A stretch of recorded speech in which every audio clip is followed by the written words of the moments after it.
Hey, what's up, everybody? Welcome to GameFace, episode 479, right here on SIFTD at SIFTD.net. I'm Shane Satterfield, the host of this awesome video game podcast we're going to do for the next couple hours, but we do have a very special guest on this week's episode, and that is Stevens Charles from Ellis Cream. Welcome, Stevens Charles. Thank you, guys. Thank you for having me again, man. How's LA life treating you? A lot of traffic. Welcome to our world, Stevens. But LA. But surprisingly, the forecast before I came said that it was going to be super hot and whatever. And LA's being gloomy. It's like, never super hot here. Very rarely. Wow. It's more September, October is where the summer is now. Wow. And now you get the June gloom in May. This used to be E3 weather. Yeah. Whoa. This used to be like mid-June. Mm-hmm. And now I was really surprised. Yeah. Well, whatever. But I mean, I love LA, so I mean, it's always fun to be here. Well, what's it like in Quebec right now, weather-wise? So it fluctuates. Yeah, so it's all over the place. It's going to be around 60, like, and then 55 and stuff like that. Yeah. I didn't even call the guy for the pool yet because it's lucky you'd have to call the pool guy. But a lot of money with it. But yes. Yeah. What brings you to LA? Yeah. So same thing as last time. Distributor meetings.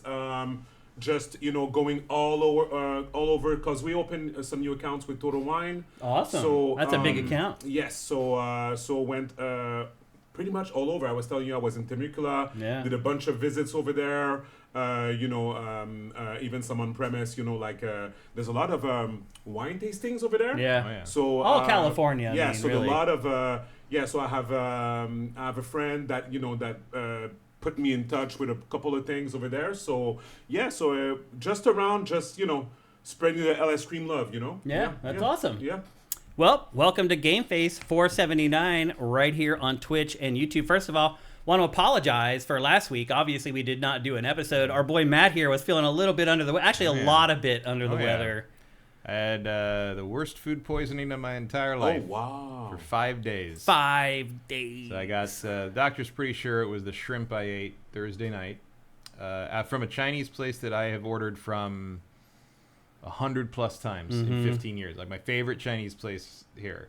And yeah, just absolutely. I preferred COVID. Wow. That's a strong statement. This is one of the worst things I've ever had. I lost 12 pounds in 5 days. That is incredible. That's crazy.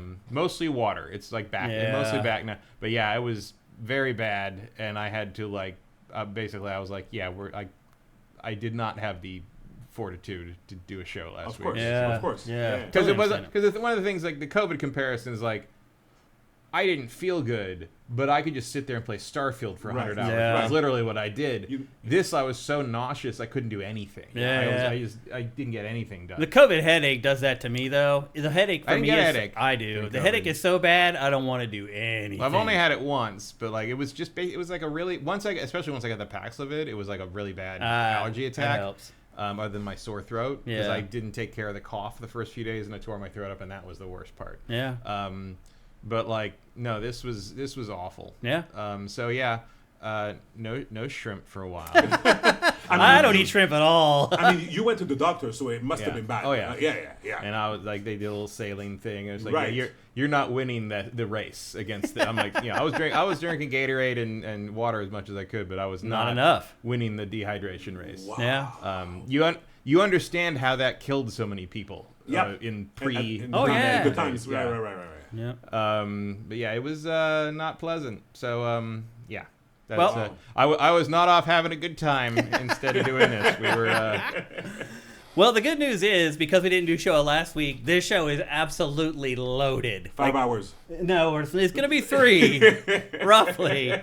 But we do have to get through a lot of stuff in today's show, which means the show's going to be awesome. Plus, having a host is awesome. Our honorary 3rd member of GameFace at this point, I think we can call you. Thank you. Definitely the most frequent guest. Yeah. Meaning twice. Three times. Three times. Well, actually, you're right. Yeah, 3 times. that's Back true. when we had a studio. Yeah, Right, the last studio right. and then twice Yeah. here. Yeah. So anyway, a couple things to get through before we get on with the show. And again, we can't screw around too long here. Do you guys go see the Mortal Kombat 2 movie? No, I didn't. I thought you might come to LA because a lot of people, when they come to LA, one thing that a lot of tourists do, and not that you're a tourist here, Right. but what a lot of people do is they go to see a movie in LA, Right. For whatever reason, because they're like, this is Hollywood, this Right. is where I should go see a movie. If you can go see something at the IMAX main theater at Chinese Theater, you should. You should, Oh, yeah. okay. That is one of the best theaters I've ever been in. But also, if you walk down the strip there, you can see all the handprints of all the celebrities and all that kind of, Of course, stuff. yeah, Marilyn yeah. Monroe Yeah, of and course, like of course, old Hollywood celebrities. For So sure, for sure. If for you sure, have for time, sure. you should maybe think about it. Yeah, for sure. I Yeah. want to see Mortal Kombat. I want to see it. Yeah. You know? Do you want to see it? Not really. I didn't think so. I saw the first one because it was the first theatrical release right after lockdown. COVID. After Yeah. COVID, right. And it was fun. Yeah, it's fine. Yeah. Like maybe I'll see it. Maybe I'll see that Street Fighter movie. I mean, at least I recognize the characters in the trailer. I saw the Sheep Detectives. Which is really good, right? Fantastic. Yeah. And again, marketing. I saw the ads. I thought it was a joke. Yeah, you'd think, but it's written by Craig Mazin, who showran Chernobyl and Last of Us, and produced by Lord and Miller. Right. It is a charming whodunit with sheep and a banger voice cast like Bryan Cranston, Julia Louis-Dreyfus, Wow. Patrick Stewart. Like there's a lot of great stuff, and it's one of the highest reviewed movies of the last 10 years. Wow, It's that's got insane. it got like a 97 on Metacritic. Wow. Because there's nothing to dislike about it. It actually, I would say it's like, you remember the old Pixar movie, like the original Pixar movies, where like the premises were not like crazy, like super nothing you've ever heard of before, but they were just done really well, and they kind of were like more than the sum of their parts. They're It's great like writing that. too. Yeah, it's like makes that. a big difference. And the writing on this is very good. It goes to some dark places in places. There's a discrimination subplot where they are really mean to a very adorable lamb, to the point that you're like, fuck I'm these. coming through that screen. Fuck these sheep. We're coming at you. So there's a big element of that. It's really good. It's really, really good. And like, I would never, from the trailer, I wouldn't be like, what? The shit. Yeah. But no, all word of mouth. And look, man, it was a Monday night at a 9 p.m. screening, and it was full. Oh, wow. Well, that's the Like, thing. word of mouth is getting around. One of the podcasts I follow also is John Kempe, the podcast, and and he said it's like it's top movie of the year for now. Wow.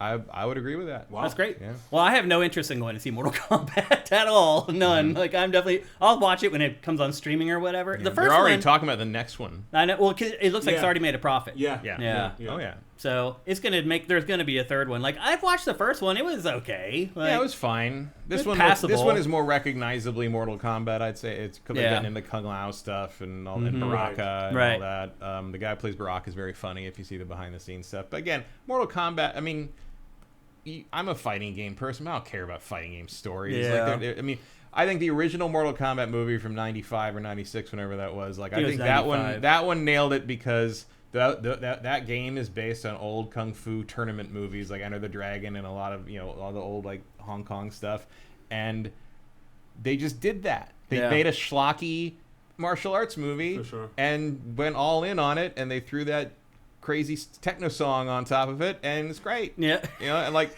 that's exactly what it should be. If I think for a long time that was the best. That was Video the best game video movie. game movie. Like it kind of was. Yeah. I'm not sure. Like probably the Sonic the Hedgehogs and the Mario movie are better adaptations now. But like back in the day, Yeah. I think It was that held. slim I think pickings. that held the title for a good 25 years. Did you guys end up watching the Mario movie, the Mario Galaxy movie? Did you I guys did watch not. it? I've still not seen it yet. No. No. Guys, I'm telling you, it's really good. Really? And I remember commenting in the chat because you guys said that you didn't watch it and whatever.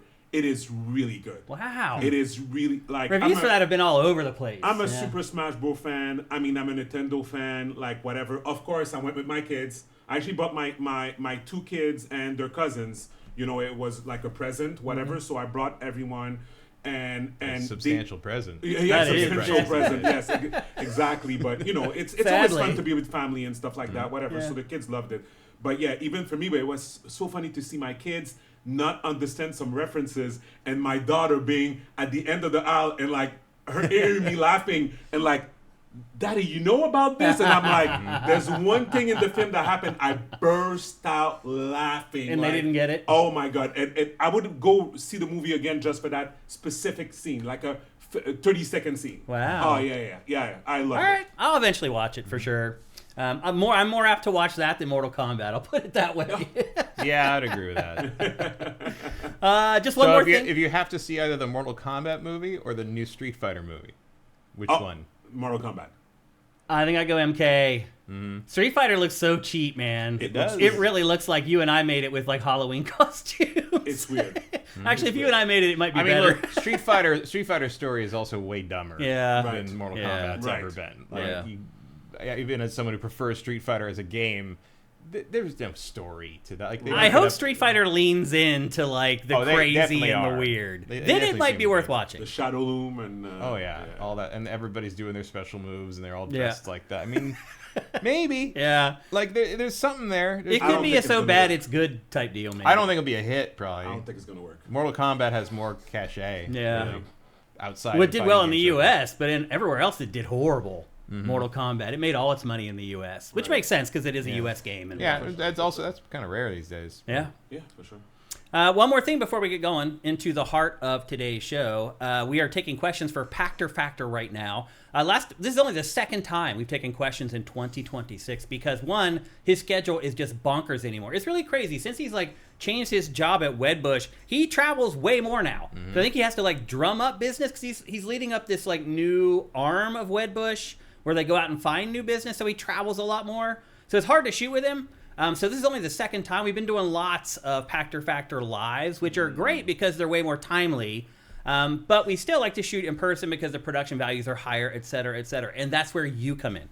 So please go ask questions. We put out a call for questions on Twitter, on Blue Sky, on Facebook, on SIFTD, on our Patreon. You can reply to any of those tweets or posts, or you can go to any of the links. Just look for them. If you're watching the show on YouTube Live right now, it would be awesome if you just clicked over to our community tab, right? There's a thread there right now asking for questions from you guys. Go there and ask questions. Try to ask questions that aren't about like something that just happened, because we tend to tackle those in Pactor Factor Live. Try to ask something that maybe will still be interesting a few weeks from now. You'll have a much higher chance of getting into the show. So we'd appreciate it if you guys could do that. Now, on to episode 479. I'm just going to let you know I have 1, 2, 3, 4. I have 7 pages of notes for today's episode. That's how much stuff is jammed into this show because we didn't do the show last week. We're going to review Saros. We're going to talk about Star Fox for Switch 2. We're going to review Mixtape. We're going to talk about the Switch 2 price increase. We're going to talk about Invincible versus Aphelion, Halo 2 and Halo 3 being remade. This show is going to be off the friggin' chain. I hope we can get through it all in 3 hours. It's going to be really, really tough, but we'll do the best that we can, as we always do. And as always, let's check in with chat before we get into the show and see what y'all are up to and how you're doing. We got a super chat over on YouTube. Any thoughts on the insane backlash for Mixtape? So there's a whole cultural thing going on around Mixtape right now. Shocker. Because there's women in it? Probably. That's all you need. A woman that doesn't look like a bimbo. If you don't have a bunch of bimbos, people are going to complain. Honestly, like the bigger issue here is actually the other side, because to me this is really nitpicky. One of the co-founders of Annapurna, which publishes the game, is the daughter of somebody who gives a ton of money to Republicans. And so the other side this time has all been out of shape about Mixtape, saying you don't want to give money to these people because they're related. To me, it's really nitpicky and kind of ridiculous. I really thought when I heard about it, it was going to be the usual like chud stuff where like, oh, there's a girl in it that doesn't look like Jennifer Aniston. Like, no, it's actually the other side this time that is angry that if you give them money that it could go to these people. I got bad news for you about every corporation in the world. I mean, you just basically can't buy anything at that point. So, I think it's ridiculous, to be honest. I mean, obviously you make your decisions as you make your decisions, but like I assure you, Sony's doing some shit, or the people who are working for Sony are of course, donating plenty of stuff. I mean, you get to a certain level, and it's just like donate to every cause to make sure they're friendly to you. If you decide you want to merge with somebody during their campaign, or whatever, you're right. Just how it goes. And to be fair, we did put up a short for Mixtape on YouTube, and I will say that we were getting comments from the chuds about the game. Just nasty, angry, whatevers. So it sounds like both sides are going at the game for some reason. I don't know why the other side is, though, because really, there is nothing in this game. It's about kids growing up in the 90s. Like, I mean, it doesn't matter anymore. what the Like, hell's wrong with people? People are screaming in the Steam discussions about Aphelion being woke because one of the characters, it's a black woman. Characters is a black woman. Like, that's So it. That's sad. it. Like, that's it. It has nothing to do with anything. They don't get in any political stuff in the whole game. It's just about two people Stranded on a planet. on a magic planet. And it's just like, no, one of them's not white, so we have to yell about it. And it's just like, okay, dude. We've reached the bottom of the barrel. What people. kind of life is that? I don't understand how anyone wants to live that way. It just must be miserable. And I've never heard about it. Yeah, it's fine. Like I said, like I only knew that something was going on was because our short. I started getting comments about it, and then there was a story on Kotaku today, and I expected it to explain to me why I was getting nasty comments on our short, and instead it explained that it was about the whole other thing. So I'm not 100%. The nasty comments, I think, are just par for the course on anything that isn't a mega hit, because they will back off of something that becomes a hit because they don't want to look like they're... Because then they have to come up with a reason why it's not woke, because that's why it's successful, right? They did that with Baldur's Gate 3, which is like the wokest fucking thing you've ever... I mean, you can fuck a bear. I mean, it's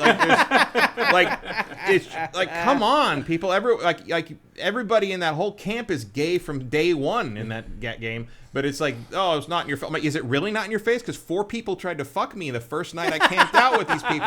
Like, no, what are you talking about? That was one of the big But complaints they about can't it. act, because the whole line is go woke, go broke. They can't act like Baldur's Gate 3 is woke because Baldur's Gate 3 was gigantically successful. So they have to alter the narrative because it's all a fucking scam. Yeah. Congrim 1 says, I just ignore all that drivel. People only...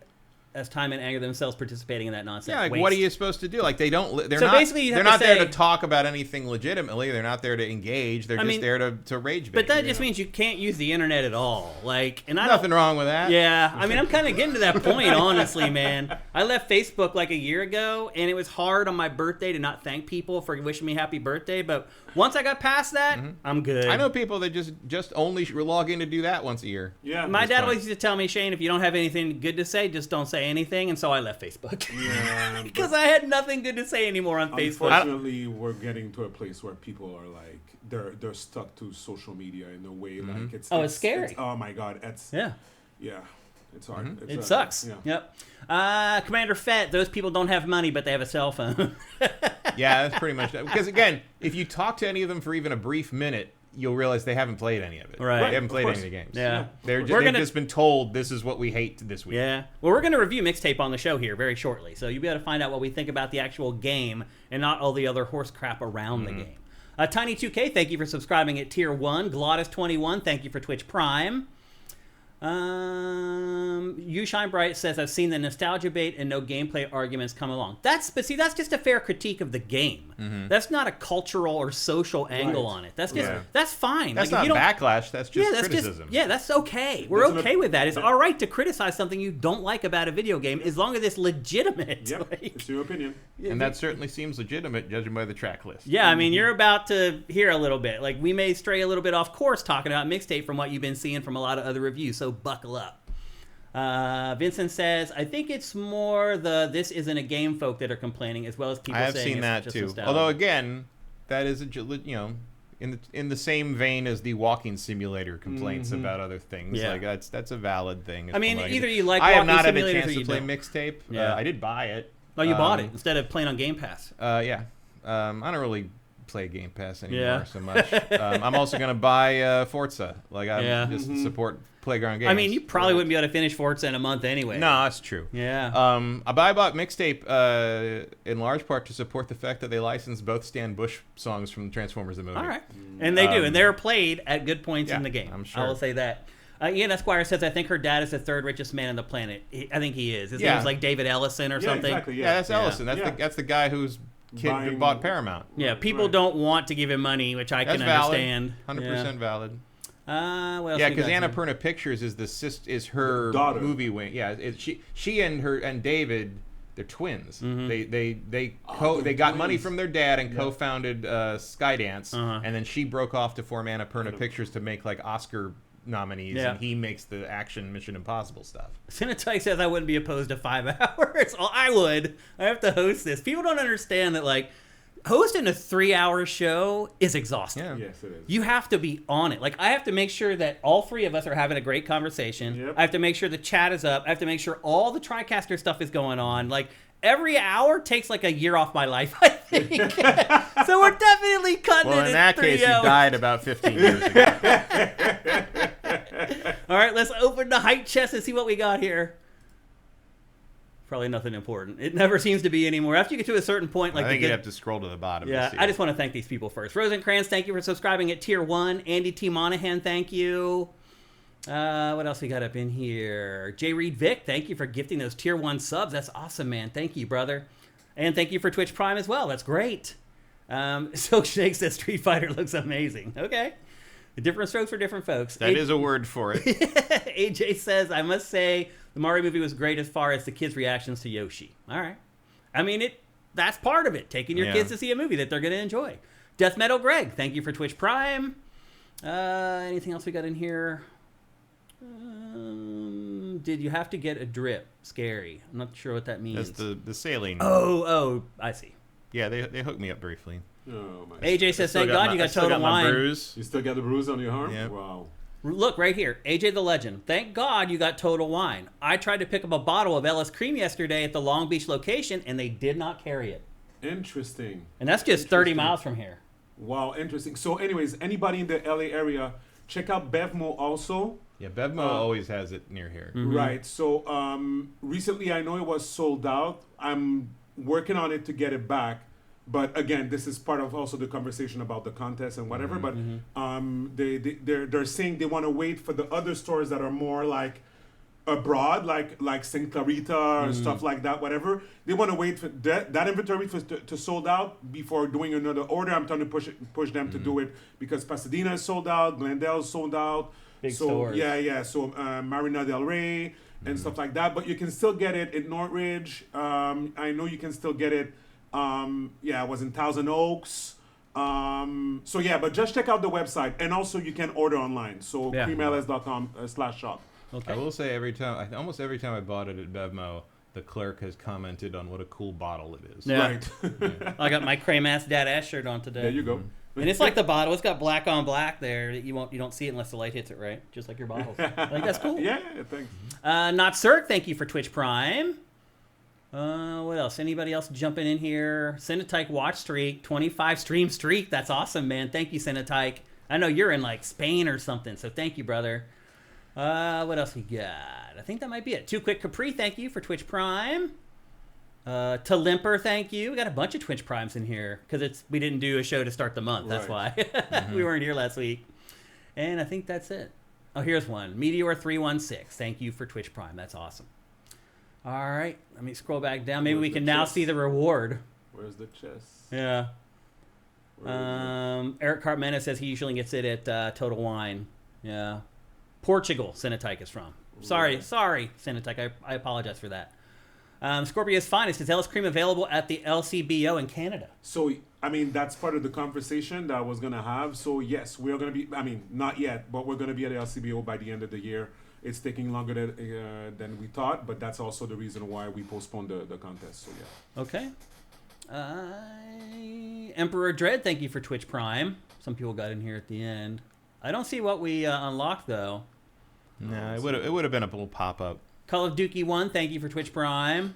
You'd think they put it in the timeline there somewhere. Nah, it only pops up. It's gone now. Oh, that stinks. All right. Cinetite. Rogerty dropping some bits. Thank you. Mike's Q dropping Twitch Prime. You guys are awesome. Thank you. Appreciate all of this. Appreciate the super chat over on YouTube as well.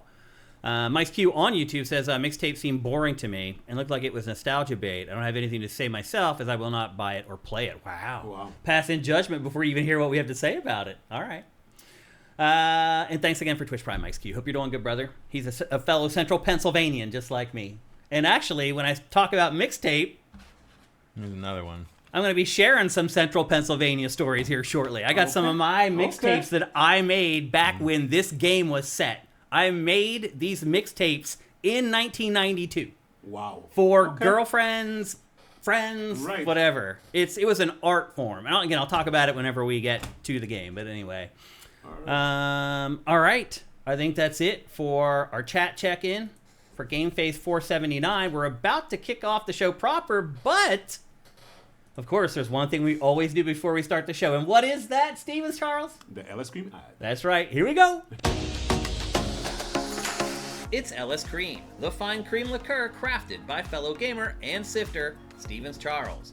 Inspired by the Haitian drink crémasse, LS Cream delivers an award-winning experience with every single pour. One sip and you'll see why. It's a party favorite. The silky blend of fresh cream and premium neutral grain spirits mixes great with everything. I dare you to put a shot in your coffee.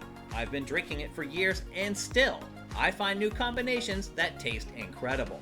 LS Cream is the kind of drink that keeps surprising you thanks to its notes of vanilla, cinnamon, nutmeg, and coconut. Take it to any gathering and watch it steal the spotlight. We've never seen anyone resist. Ready to join the fan club? Head to creamls.com/sifted for recipes, retailers, and online orders. That's creamls.com/sifted.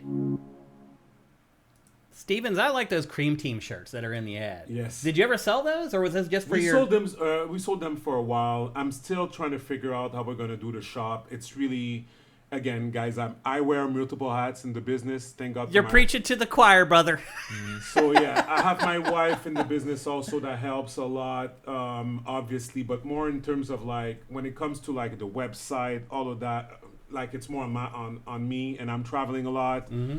So yeah, so you're not the only person obviously to tell us that, like, Yeah. but we want to do a full shop where you could have the hoodies, Mm-hmm. t-shirts, tote bags for women, and yeah, so we're working on it. But again, it's, Well, when you do that, we'll talk about it here on the show. 100%. And before you go on to talk about the 5K challenge, I just want to thank you here live on the show for all your support of Sifted Well, and thank for you. Of GameFace course. through the years. I just want to let you know that we really appreciate it. Yep. And we appreciate you, and we love your product. Thank you. And I'm very fortunate to be able to work with the sponsor of a product that I love. Thank you. And I just want to thank you very much for all the support. Guys, the feeling is mutual, and honestly, I think it's I love to support people that I respect and content that makes sense, and it doesn't matter about the views. I don't care about that. It's about building a community, and you can see the love in the chat. You can see it. So definitely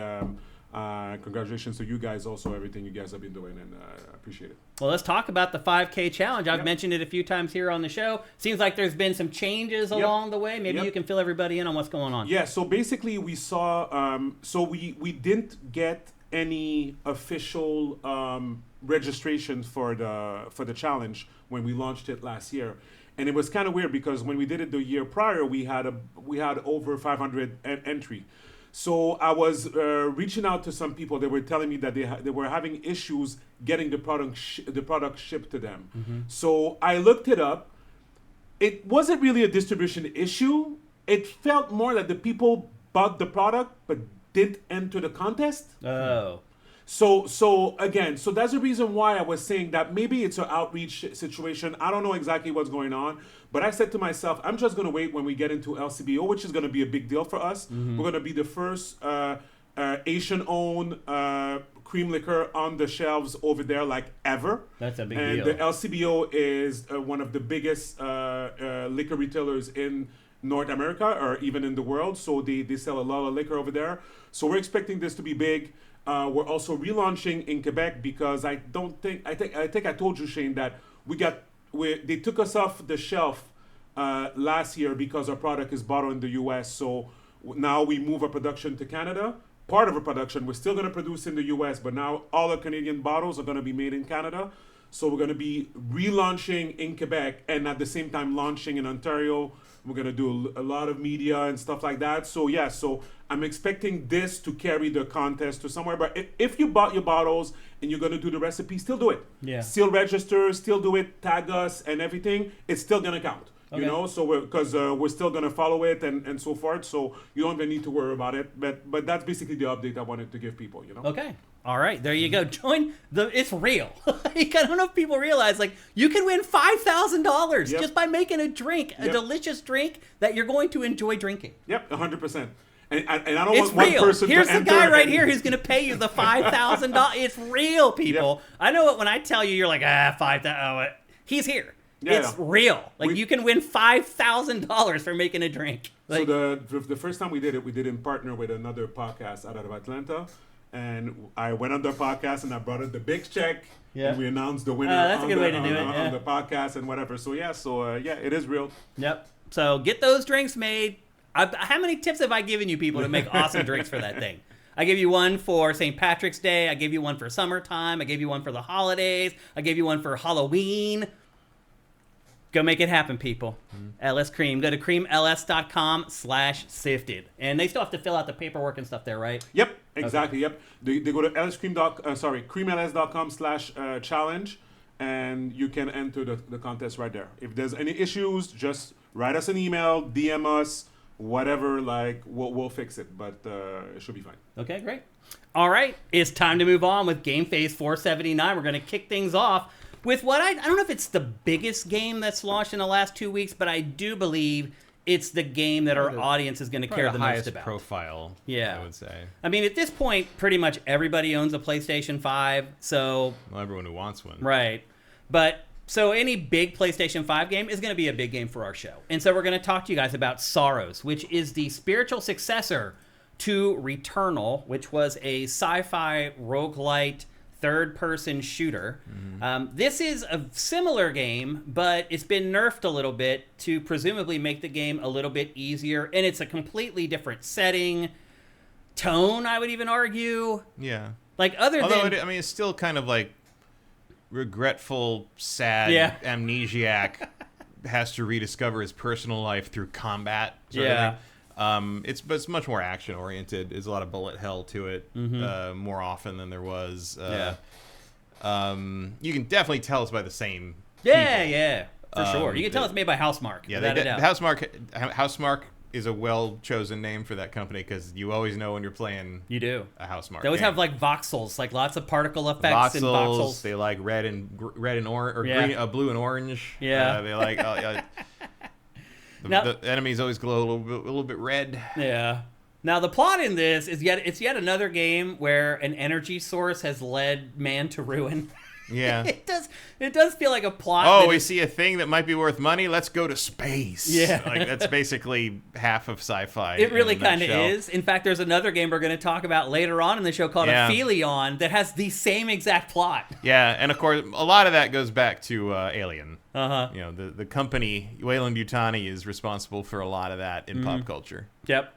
And so basically what happens is there have been several expeditions that have come to this planet to try to harness this new energy source. You are the next wave of people who have come to find the people who have gone missing. Yeah, you're the rescue force, basically.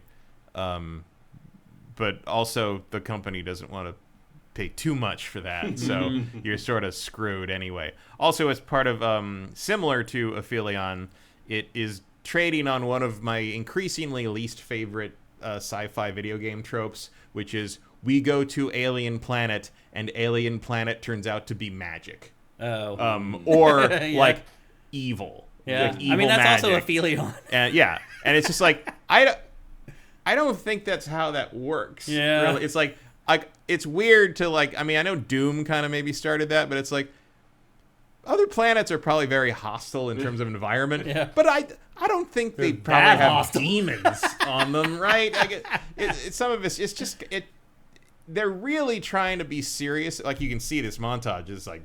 Right. Wow. Like hello.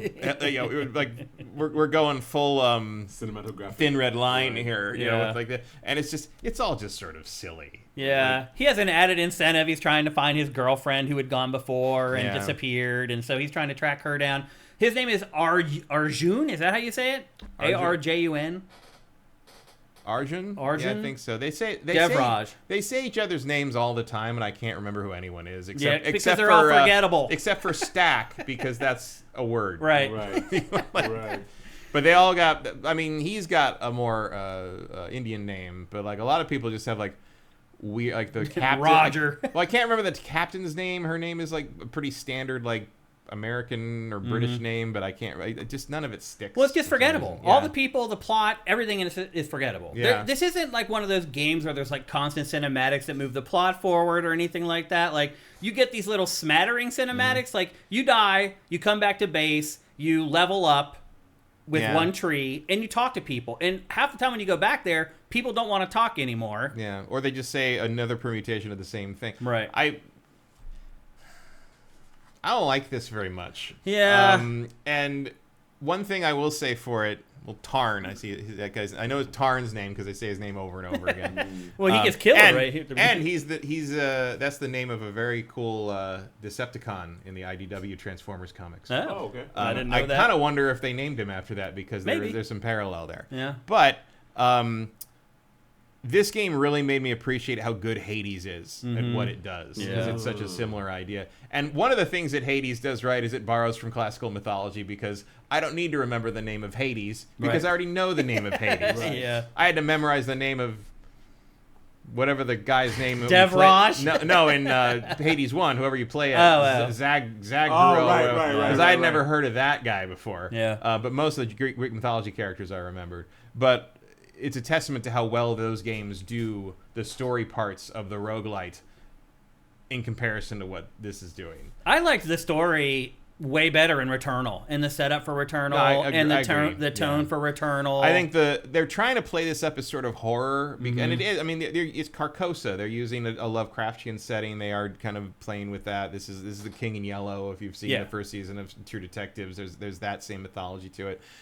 But it just like Returnal really had the tone and the foreboding that made that the sort of horror of it work. And in this, it's like it's just not that creepy if I can like fly through the air, absorb projectiles with a magic shield, and like blow you away with a rocket launcher from my arm. Like it's just sort of like it's a different thing, and it feels like.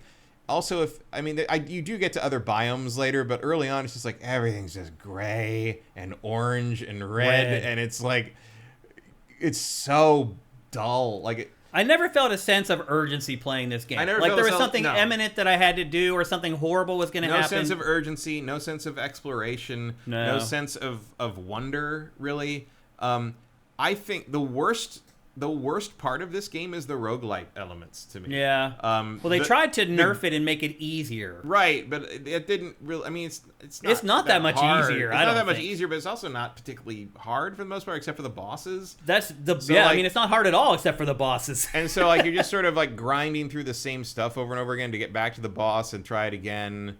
And then, like, a lot of times it's just sort of annoying because you're like, okay, I got this. It makes sense. Like, I beat the boss, and then the boss has another form. Oh, that's the worst. The first boss in this. I fought him like 4 times before I got him through the first cycle. And I'm like, oh my god, there's a second one. And not only that, there's a third. Yep. That's the first boss. Why? Like, what? It's like you're trying to make people quit playing your game. Yep.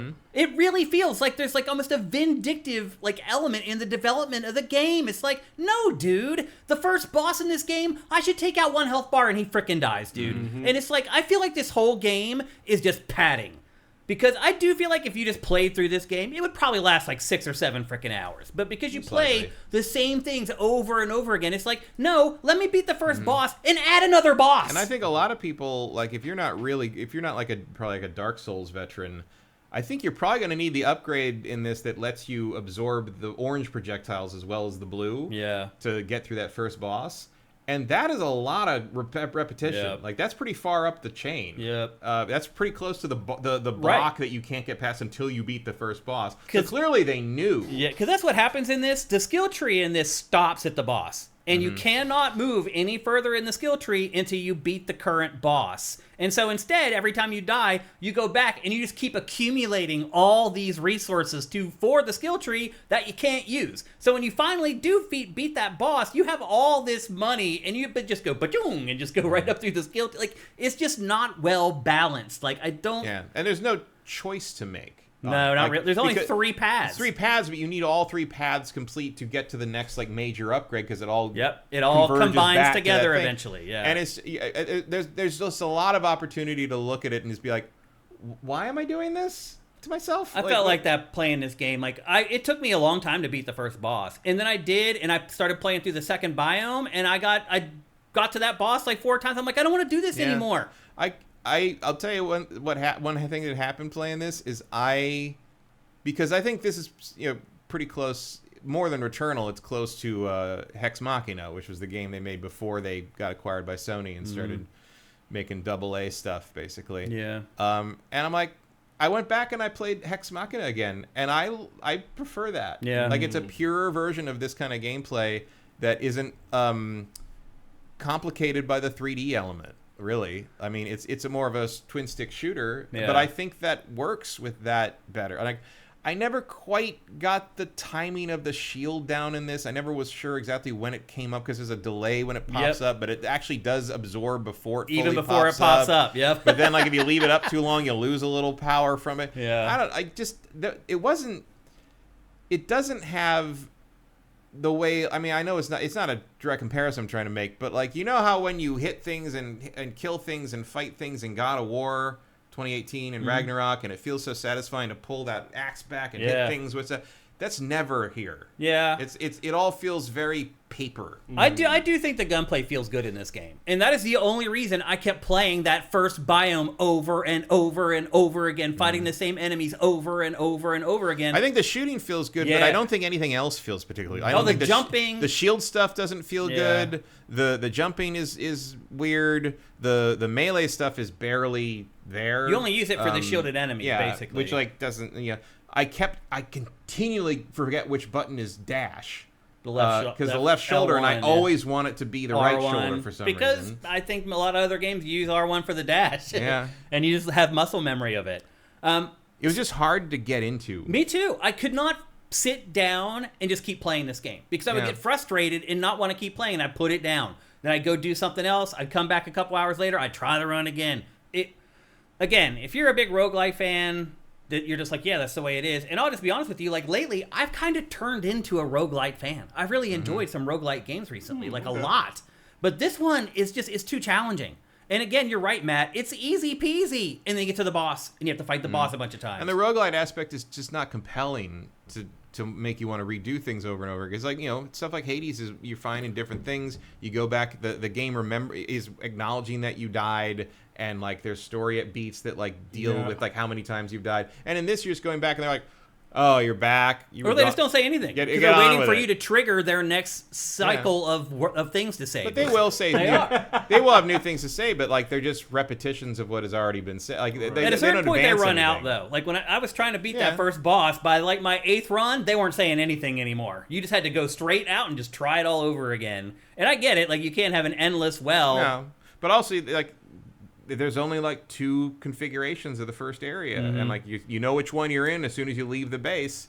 And it's not like Hades where it's like every room is a different thing. Right. And like they're the same. Like I hate to keep going back to Hades, but I think that's the gold standard for this kind of game. Yeah. They do try to rejigger the levels a little bit in this after you die. Like they're not exactly the same. They're similar sections snapped together differently. Yeah, there's not enough variety to it. But it's not smart either. Like sometimes I will start the run and the first room on the run has a health pickup in it. Right. Why? I'll never come back here. I don't need help. I just started the run. You can't come back there. Yeah, because the door's shut behind you and you can't go back. Like, I agree. The one thing I do like about it, though, and they kind of had to do it this way, because I don't know if you know this or not, you cannot complete this game in one run. It is impossible. Yeah. Unlike every other roguelite. But one thing I do like about it is that when you do defeat that boss at the end of the biome, you don't have to go through that biome all over again. You can start at the second biome and keep going from there. I appreciate that, but you're right. The other roguelite stuff doesn't work. Like, it doesn't mix up the levels enough. I just got tired of playing through the same enemies, through the same, like, 10 or 11 sections of the level snapped together differently over and over and over again.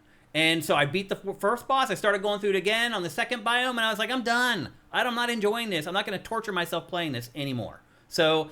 like you, I thought you were going to like this game more than I did, honestly. I thought you were going to be like, I loved it, but I like Returnal way more than this. If I could, like, tighten the screws on it like a quarter turn, I think I would, but I just don't feel like it doesn't feel good to me, which is, I can't believe I'm saying that about a Housemarque game. Like this, I think it's the first game they've made that I don't particularly care for. Yeah. I don't think it's bad. I just think it's kind of okay. These are the cinemas, by the way. What you're seeing here, this is the extent of like how they handle the narrative and the cut scenes. Like the camera's weird and it's like kind of trapped behind your character. Like this is not a typical Sony PlayStation first-party single-player game. No. Where it is kind of a cut above everything else. The cinematics are all pristine and gorgeous. No. It's It's like I cut said, to the bone a little bit. It's a double A game, and so was Returnal. But I think Returnal used It used what hit it it a had little better. Yeah, I agree. But I do like the concept of like using the shield and picking up the bullet hell bullets and then using that to fire off your big powerful attacks. Yeah. Like as you play, like eventually the bosses, that's how you beat them. You can't Yeah. beat them really without doing that. So, but the rank and file enemies, you're right, Matt. They're just all pushovers. Once you kind of learn what they do, it's just an annoyance to keep you from getting to the boss fight. Yeah. You're just kinda basically wasting my trying not time. to get hit at all. Like you're trying to get a perfect run from the start to the boss. So when you get there, you have all your health to fight the boss with. That's really, it's not beating it. It's beating it without getting hit. It's kind of what it becomes. This is the way it was for me anyway. Like I felt like every hit mattered because enemies, like if you get lazy in this and like just want to just like turn your brain off for 5 seconds, you die. Yeah. The boredom is sort of your worst enemy in this Yeah. because you get sloppy. Yeah, and you just get lazy and sloppy and you die because the enemies will take a ton of health if they actually hit you. If you're on it and paying attention, you don't really get hit. But if you're just like, man, I just want to sit down and just have fun shooting stuff, like you won't last very long. No. And again, the way they remix And the there's just levels, for whatever reason, like I found the general shooting and general combat in all their other games to be very rewarding, and Yeah. I don't find it to be. I mean, the boss battles are, I don't know if "good's" the right word, but they're interesting. Mm-hmm. And like these fights are just like the same thing over and over and over again. I will say And this, Matt. I don't did know- not feel that with like Hex Machina. Going back to Hex Machina, I'm like, no, I still really like this. That hasn't changed for me. This is just something about this just didn't gel. I me. will say this, Matt. The DualSense and the haptic feedback in this is awesome. Oh, And they go so overboard with that. it in this. makes a It's difference. Did you crazy. turn it on? Did you leave it on to check it out? I left it on.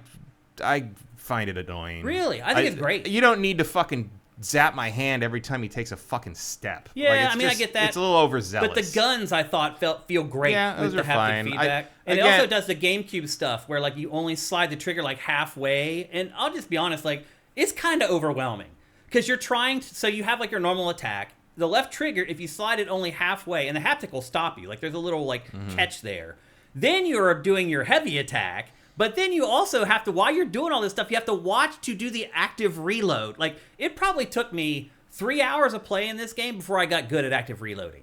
Because there's just so much to manage at any moment in the combat system. You're trying to suck up the bullets, and you're trying to time all that stuff. You're trying to make sure you're not using your super and your power weapons if you don't need to.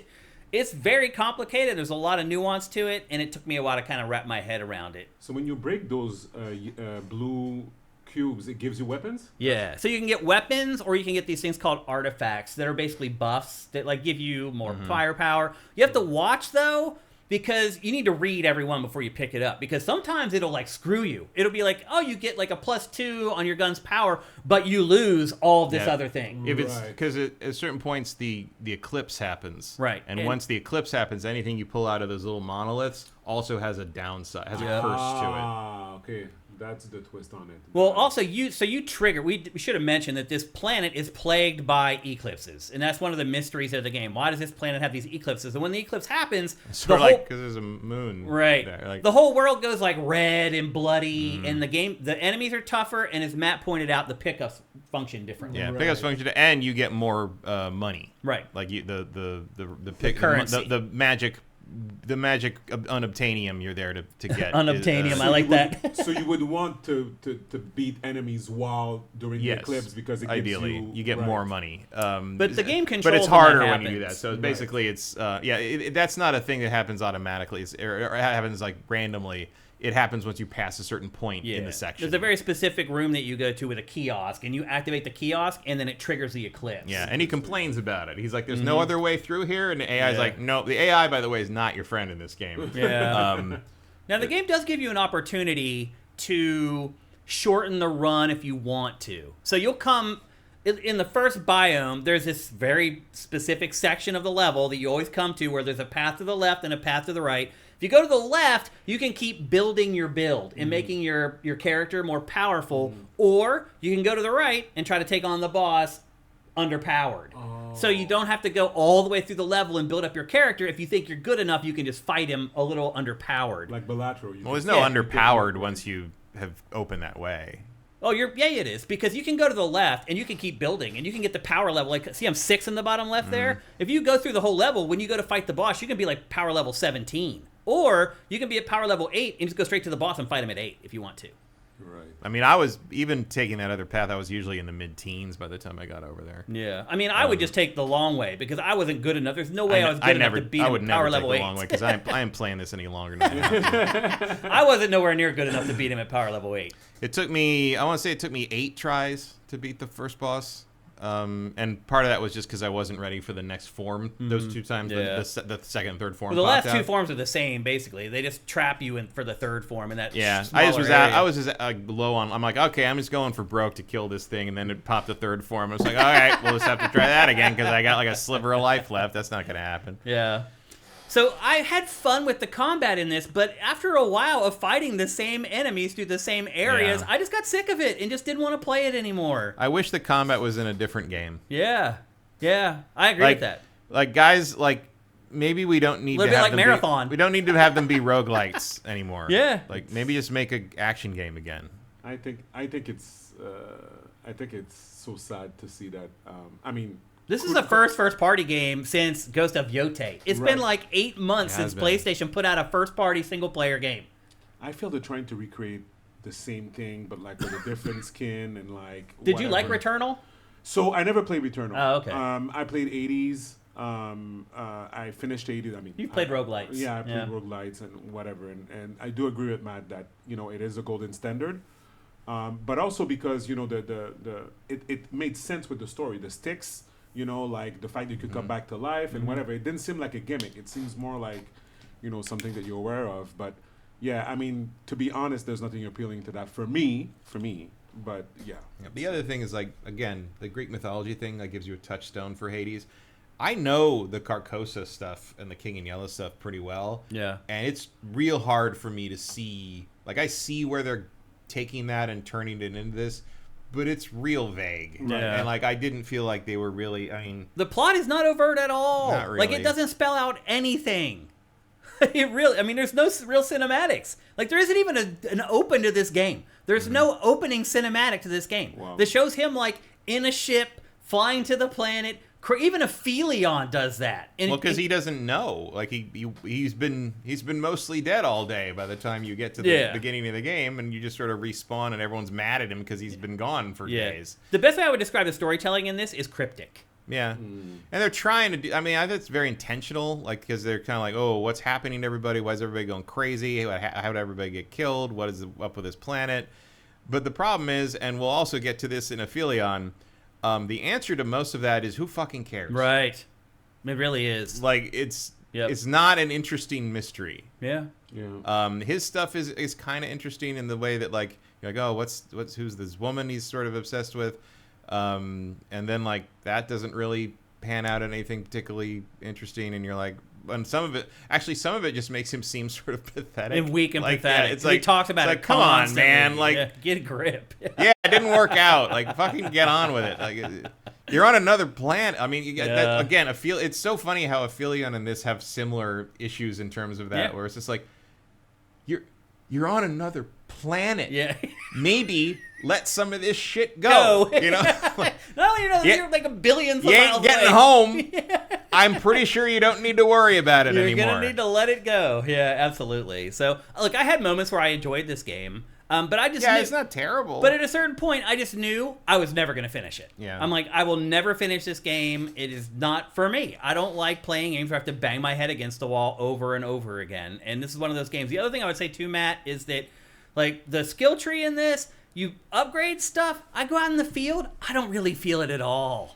Except unless for you dump a ton of points at once. Except for the like the convergence points, those upgrades are pretty substantial. Right, because it's obvious. Those are very big. Those are big skill gates. Right. And then once you get up far enough, it branches into like wider trees out to the sides, and that's more. But again, you still need to do everything in those trees to get the big upgrades that are the convergence points. Right. So at a certain point, you just sort of feel like, well, I'm just sort of grinding to these convergent points rather than building a character. Mm-hmm. And there's a time where you're like, why don't you just like give me this when I beat certain parts of the story. Right. And gate it that way. That's how I felt. Which yeah. which kind of like what Pragmata did. Not that that's the same kind of game, but it's like at least that way I know that like I am at the power level you expect me to be to finish this part. Right. And I feel like I'm not quite as like free floating. Well, they give you the opportunity if you want to go and torture yourself trying to fight the boss underpowered. You can. But you know what else you could do is you just like give me the tools I need and then give me the tools I need for the next section after that. Like and like kind of cut the middleman out because I don't know what grinding really earns you in terms of fun or interest in this. No, I don't think the grinding in this is fun at all. And that was supposed to be one of the things that they thought they were solving with this game. Yeah, that didn't It didn't pan out. Yeah. In large part because the exploration isn't interesting. Yeah. So all you're left with is the combat grinding, and if the combat was fun, that would be different. I'm like, okay, I get to go out and blow some stuff up and dodge some things. I'd be down for that. I'm like, you almost wouldn't notice that you're leveling up that way. Yeah. But you definitely notice because you're fighting the same damn 4 enemies over and over again. Yep. This game is also $70, which seems kind of steep to me, but it's a Sony first-party game. They're probably always going to be $70. I don't think they really have a choice. Yeah, they don't really, that. other than like a multiplayer game like Marathon or Concord. Yeah, if if they're going to get like more that. money out of you later, right? maybe they'll do Did that. the sell numbers come out for this? They're not very good, so they've not come out officially, but it's opening week in the UK. It wasn't even number one. Mm-hmm. It was outsold by, I don't remember what it was, Pokemon Pocopia maybe or something. But yeah, it was not the number one selling game in the UK. It's opening week. So it looks like other people have kind of caught wind that this isn't your typical PlayStation single-player extravaganza.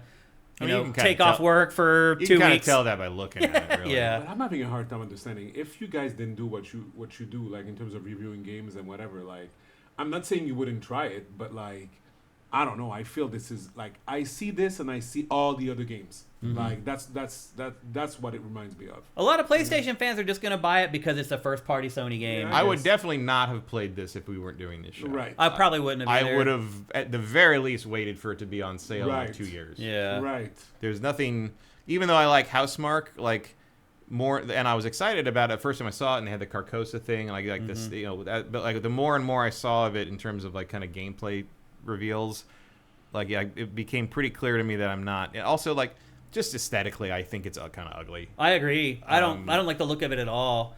Like, I would never recommend this to the people who reach out to me about video games. Yeah. So like my old college friends, my uncles, people who buy 3-4 games a year, I would never recommend this game to them. And there's some games I'd say that about that I love. Yeah. But this kind of doesn't do it for me on any.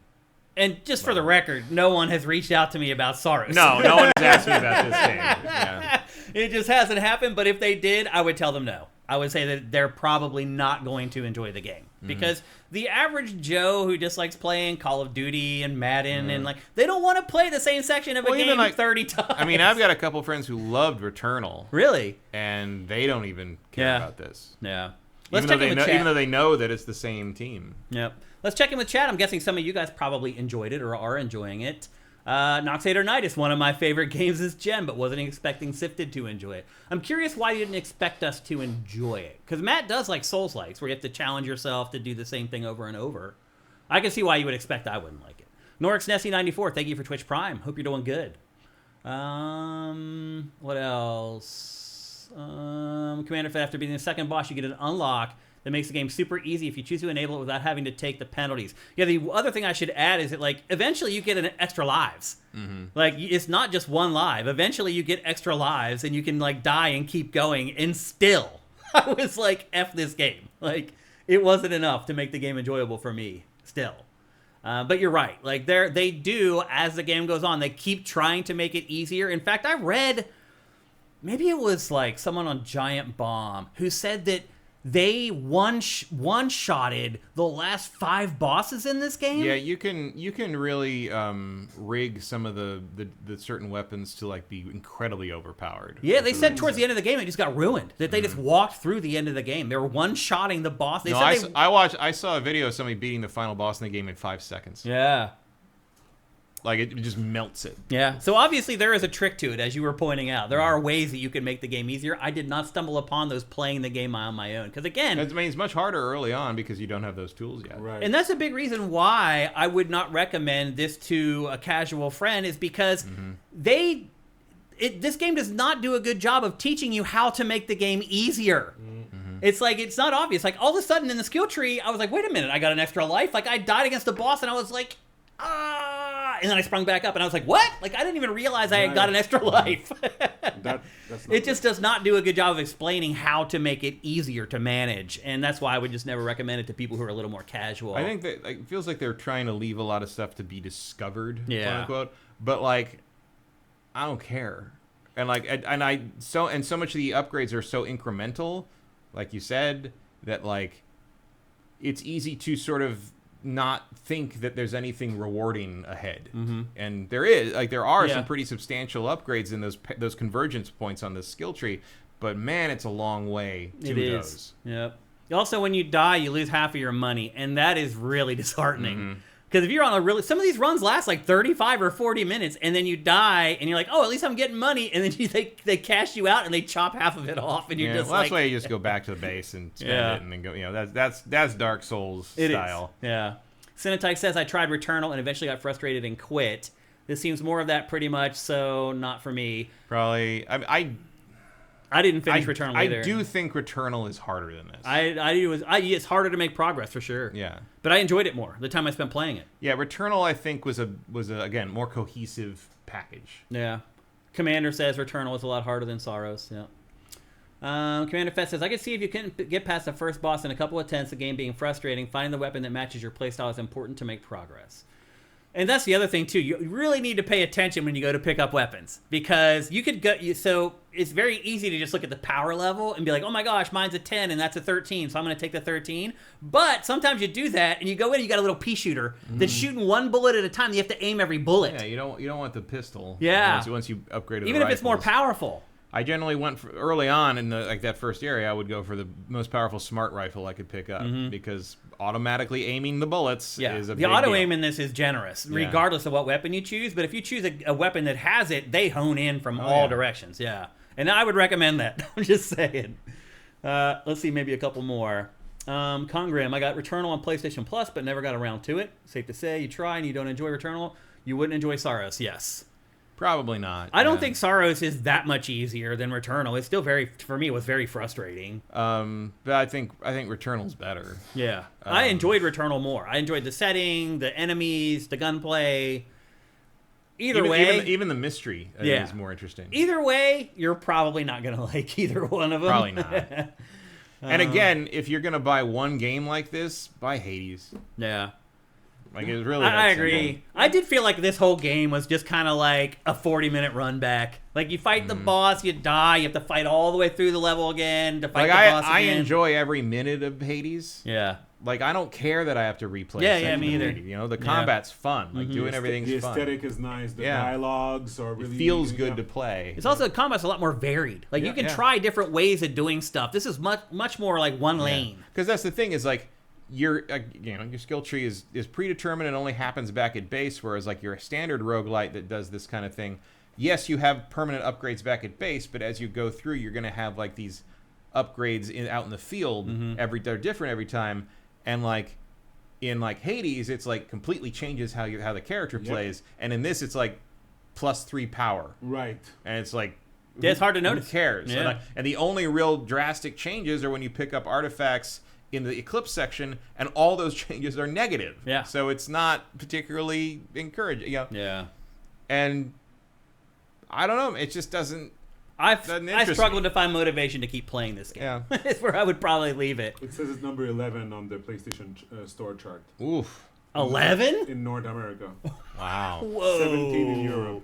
That's some My guess is there will not be a Saros 2. Days Gone numbers. Yikes. That's really rough. Housemarque's got to figure out how to like make their style work for a wider audience, I think. Yeah, I mean, I just think in general, roguelites probably aren't going to be something that appeals to a ton of people. I really think they should look harder at what Hex Machina did and evolve that. Erebus Jones says, stats dropped in the last hour. Estimate of only 300k units of Saros sold in the first 2 weeks. Like I said, I saw the UK charts and I was like, that is not good, and That it was is not rough. good. I hope they don't shut them down. Fight TGK asks, is it a Returnal sequel? It's a spiritual successor to Returnal. Yeah, it is not. But it doesn't follow the plot directly or Yeah, anything, or I- there's no like, similar characters. You could like maybe argue it takes place in the same universe, Maybe. but there's no connection Yeah. to it. Yeah, plot-wise it's or its own anything. thing with similar design and Like gameplay. the universe in Returnal and the universe in Saros seem equally hostile. Yeah, So, like, that's a good way to put it. that's about Actually, it. yeah. Well, anyway, there you go. That's Saros. I'm actually not now. I am not surprised that more people weren't saying they're playing it. It seems like only one person in chat was even playing it. That's bad. So you waited With 8 this months audience, yeah. for an exclusive, and now you're going to wait another 6 to get Wolverine? Is that the Yeah. next exclusive from Sony? I think it I is. think that we know of, yeah. Yeah. Unless you want, there's probably like a remaster in there somewhere, right? It's just crazy what PlayStation gets away with. I mean, who else can get away with putting out 2 exclusive games a year and be the market leader? I mean, but the industry's changed, so it's like it's. Well, Well, we're gonna talk this about is that. 2 so far. Yeah. So they did Marathon. Oh yeah, I do tend to just forget about Marathon Same. because that really is like when I think of PlayStation first party, I think of big budget single player games usually. Yeah. But Marathon was a game that they Marathon spent is just that. as much money on as they did on a single player game. yeah, So Marathon costs a lot more than Saros. I'm it sure. did. I bet you're right. Yeah, it definitely did. If you factor in all the money they spent on the acquisition of Bungie and all that, Oh, oh yeah. yeah, way more. Yeah, I think there was a news story this week that Sony basically says that it has lost almost $800 million on the Oh, purchase Vincent's of Bungie. right. 3.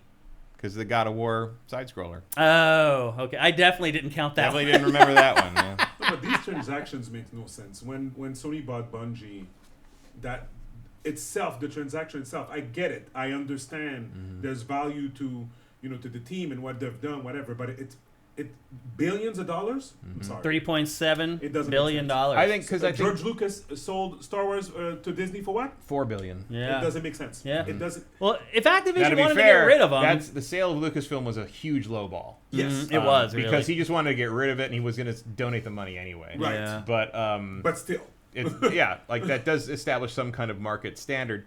The other thing is at the time, if you're Sony people and you're completely brain broken over the game as a service idea, and you think Right. that Bungie is your golden ticket to having experts in this field who Yeah. will then like distribute and support all these 10 to 12 other projects doing the same thing, then maybe that price makes a little bit of sense. Yep. But it didn't pan out that way, did it? Also, if Activision wants to get rid of Bungie, that's a huge red flag. Yeah. If they're Right. successful in making money, why wouldn't you keep them? Right. Yep. Well, I mean, that is also, I think that's an underexplored aspect of that whole thing is just how miserable the relationship between Activision and Bungie was. Yeah. Where, like, and a lot of it's dismissed as like, oh, well, everybody hates Bobby Kotick and Activision was hard to work with. But it's like, yeah, but you know when Activision isn't hard to work with? And I can tell you that from people I know who have done this firsthand.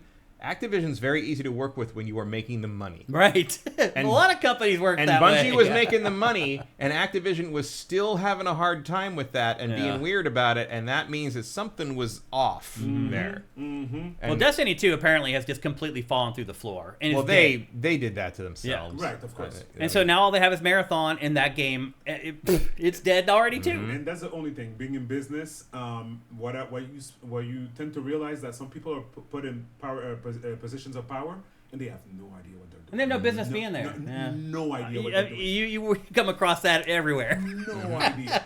No idea. Incredible. Yeah. So anyway, there you go. That's Saros, the last PlayStation exclusive until Wolverine, which is that November or November. I'll say No, September? September. Oh, it's, yeah. it's before Grand Theft Auto. Yeah. Okay. So yeah, we only got what 5 months to wait, 4 months to wait for that. Yeah, that's that's 4 months from now. Yeah. But yeah, I don't think we'll see a sequel. A to long Saros. hot summer. Seriously. Yep.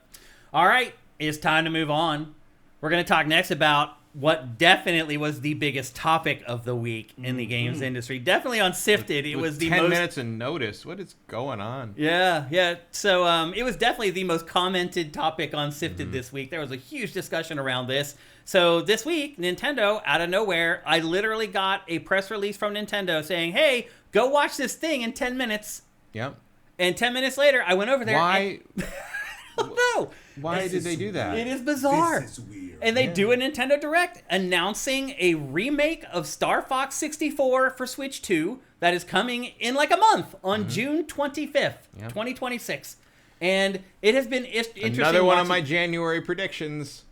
Correct. Yeah. Well, Star remember, Fox is coming back. I didn't realize how literal I was when I said coming back. Like 3 months later. 3 months later and remake. And a remake. Right. Well, when we caught You were right. You were also right in that they apparently realized they can't do better than Star Fox 64, Yeah. so they're just going to do it for a fourth time. Now, to be fair, what I asked for was Star Fox 64 2. Like, I wanted Star Fox 64, but with new content. It does seem like there's a little new content. There's the There's underwater a little... stuff. Well, I mean, that was in the original Was it Star in the Fox original 64. one? Maybe I never got to that. There planet. wasn't very many levels, that's why. But yeah, that was in Star Fox 64. But yeah, they are remaking Star Fox 64 for Switch 2, and I just saw complaints across the board. Some people were complaining, like you said, that it's like the third... Is it the fourth or third time they've remade Depends this? how you calculate Some people count but Star Fox 64 as a remake of the first Star Fox. yeah, some people. Well, Miyamoto said it was. Yeah, he he said did it was, say he that. said it was a reboot of that. So there's a reboot of that, and then the DS one was a remaster with some tweaks, and then there was And stylus controls. and then Zero was a remake of it essentially. No, Zero had like the weird like walker and stuff in it. Yeah, but it and was like that's a remake. It's, it used, that was never in Star Fox 64. Yes, it right, was. yes, it was. No. It's a remake. It added Like new the stuff. crab-looking, like insect-looking walker Yeah, things? it's a remake. They added new stuff, but they based it on Star Oh, Fox I 64. The basis of Zero is 64, and now this, which is a straight like no frills remake. Yeah. Well, I mean, there's frills, there's cutscenes. Yeah, actually, this does have frills, But it sounds yeah. like the levels are all the same. It looks like they're exactly the same. But those character models. The character. Do So you not like them? No. nobody seems to. I mean, I don't particularly care one way or the other. I will, and everyone's like freaking out about it. Like, I guess people were maybe hoping it would look more cartoony. I think Falco looks amazing. Or at least more like he looked in the Mario Galaxy movie. That's Yeah. what I was, These guys look like the puppets on the cover of the original game. They do. Yeah. Especially the Japanese version of the original game. That is a good point. I don't have any So problem I with think these that is how models. Nintendo always wanted them to look. I mean, they're freaking animals that fly spaceships and... Yeah. I mean, if you take Fox, for example, which is the main character, if you put his the character that he plays that he looks like in Smash Bros, I think would have been better to me. He looks kind of creepy right now. The eyes are too small. Yeah, there's something wrong. But then when you watch them talk on their communicators thing at the bottom of the screen, I think the animation is really, really dope. I like those animations, So it's kind of weird, but the game looks great. I really have no complaints about this other than it's not Star Fox 64 2. Right. I mean, I hate that it sucks that they're remaking the same game again, but this is what they need to be making. They need to make games like this with new content in it. Yeah, it's kind of like you're so close to something here where it's like, yeah, this is great. This works. You don't need to reinvent the wheel on this, but instead of remaking what you already made, you should just do new content, but don't With this fuck design, with it. yeah. Like just do 20 new levels. Yeah. Just And give us a new plot that Carrie picks up at the end of you Star want to Fox put 64. the walker in, fine. Like Yeah. I don't care, but it's like this. Like they're so close to getting the idea. Yeah. It's like the other thing I will say is this lends a lot of credence to the idea that the Ocarina of Time remake is just gonna be a straight remake. Yeah. Right. Like Yeah. no With no a lot real better changes. visuals, but better yeah. visuals, maybe new cutscenes. Maybe some mini games will or Link something. talk? No, I don't think so. No, Because he's going to talk in the movie. Yeah, I think they're going to debut that in the new game. I don't think they would retcon that with Ocarina of Time. Maybe. He also doesn't talk that much in the game anyway.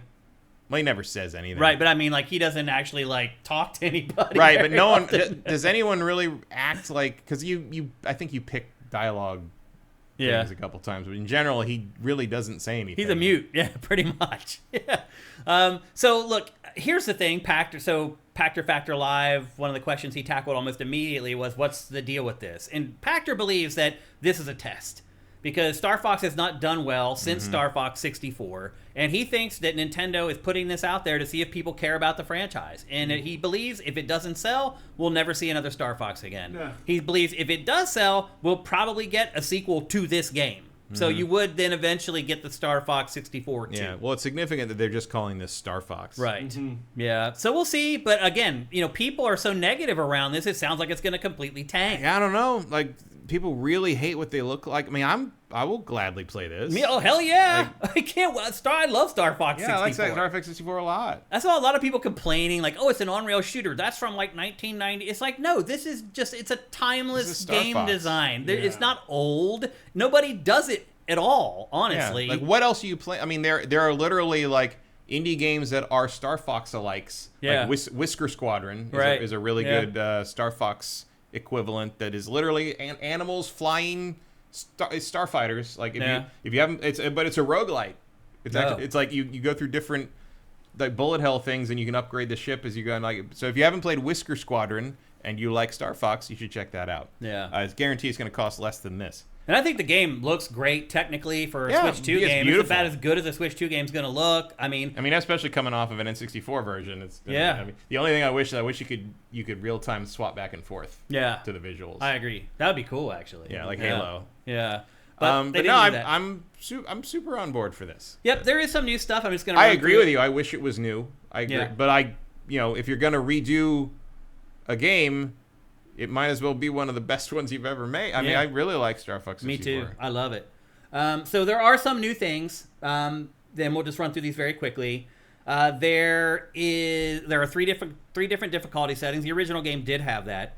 There's a new challenge mode where you just basically play through missions and try to get high scores and get through them as fast as possible. There's 2 different multiplayer modes. One is a competitive mode. Players are separated into Team Star Fox and Team Star Wolf, and then they fight in free roam dogfighting battles, which if you played Star Fox 64 multiplayer, you know that wears thin pretty quick. You just end up doing loops behind each other over and over and over again. Yeah, this game, I mean, we did play a lot of multiplayer Star Fox 64. We tried, yeah. But like, it did, as someone who's a huge like dogfighting aerial combat nerd, it did reveal to me, multiplayer air combat is really just because it's not like in the movies. Actually, if you're actually dogfighting someone, it's just whoever gets the drop first. Yeah. And it's all about like that desperate maneuvering until whoever gets the split S first, and then you're in. Yep. And in this, it's just trying to get behind somebody. Right. So you can shoot them from behind. Well, that's what the split S is for. Yep. So it has the challenge mode, the 2 multiplayer modes. The other one is like a cooperative mode where one person flies and the other person shoots. So that is a pretty cool mode for like if you have younger kids. Yep, agreed. Yep. And then there's a link to Switch 2's and mouse targeting for complete crazy people. And here's my question: when is this going to go away? You think by the end of 2026 we won't hear about it again? I think they will quietly stop talking about trying to support that. Because still now they're putting it in every trailer. This little section where they show the hands and using it like a mouse. Like, I don't think it's going to last very long. At a certain point, they will have enough metrics to see that no one's doing this, and it'll fade away, just like the 3D on 3DS. And just like Game Chat, which is another feature that's in this game. Oh yeah, they are. Where do they want me? Don't they know where I play my games? Right. Like, where am I putting them? Am I leaning over the coffee table for the whole? Like, I have a couch. You can put it on your. Actually, you can use it on your leg, and it works pretty well. Believe it or not. Yep. But I think that's what they're. I know it makes no sense. It's the dumbest thing ever.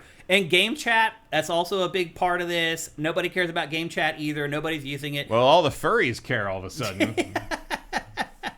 They just handed them again, and I love that there's a little disclaimer. It's like the Game Chat avatar thing is not to be used for arousal purposes, and it's just like we will detect if that. I'm like, what? How will you? Do you have like yiffing in your like flagged like in like I want to see the anti-furry tech in the Game Chat stuff. Like, what are you doing? Honestly, my only major complaint with this project is the price. So it's $60 for physical, $50 for digital, and I just think that both those prices should drop down by $10. Yep. Digital $40. This should be 40 and $40. 50. Yep, I agree. So that's disappointing. They're trying to charge too much for it, but it is Nintendo. It is. But otherwise, I'm all in, man. I cannot wait until January 26th. I am beyond hyped to play this. It's nice to see the final battle of James McCloud. Right. That's nice. Well, they're saying that there may be some tweaks to the stuff that happens in this that maybe sets it up better for a sequel. So maybe they change what happens with Dad. I don't know. But you can tell that Miyamoto is not as involved as he used to be with all the mainline stuff because they're getting to put so much story in them. Yep, and he was always so never against would have that. allowed. No. Yeah, it's really. I mean, it's cool just seeing like Pigma. Yeah. look like that. Pigma because they, it is part of the backstory that he was on Yeah, James's team, Right. but we've He never went to seen the- that and he before. defected. Right, Yeah. Yep. Eric Cartmenes says he reminds us actually that Walmart and Amazon are actually like hooking people up. Like they are like ignoring Nintendo's pricing and pricing Nintendo games cheaper than Nintendo. Because they know that they can't compete with a $10 discount on digital. Yeah. Like, they know where the bread's buttered. It's pretty crazy. I mean, you're right. It's forced them to do this, but whatever. Who cares? It's also funny to see them on the back foot on this because back in the day, the reason digital prices always stayed equal to with retail was Walmart and Amazon would demand that. Especially Yeah. Walmart mainly was demanding if you do that, you're going to undercut our business, and our business is the basis of your entire revenue. Yep. And now that's not true. Yep. So Walmart has to play catch up, and I kind of love it. Yeah, I love it too. It's great for us. It's great for consumers. Let's check in with you guys very quickly and see what you guys think about Star Fox. Obviously, I saw your comments on Sifted. Most of you guys hate it. They're just hating all over it. Let's see if we got anything here. As always, guys, go at Sifted Games in chat so we can find people if you want us to read your comment live in the show. Vincent says the physical was 50 at a lot of places. Yeah. Yeah, oh please, Nintendo begs you to use the game chat. Tiny blip in history. In fact, Nintendo is like trying to incentivize people to use game chat now by giving them extra My Nintendo points for using game chat because nobody's using it. And Nintendo's like, this was the only new thing on our system. Remember how it had the Joy-Con had the button Yep. that It's a didn't have anything dedicated on button. it? Yeah. And everyone's like, what's the button for? What's the button for? Ta-da! And then it turns out it was something nobody cares about. Exactly. It was like a bad. That's exactly what happened. It was like a bad pun at the end of a long joke. Oh my god. El Hincha del Dragon on YouTube says, to hell with Star Fox 64 and long live Star Fox Adventures. All right. Okay. Yeah.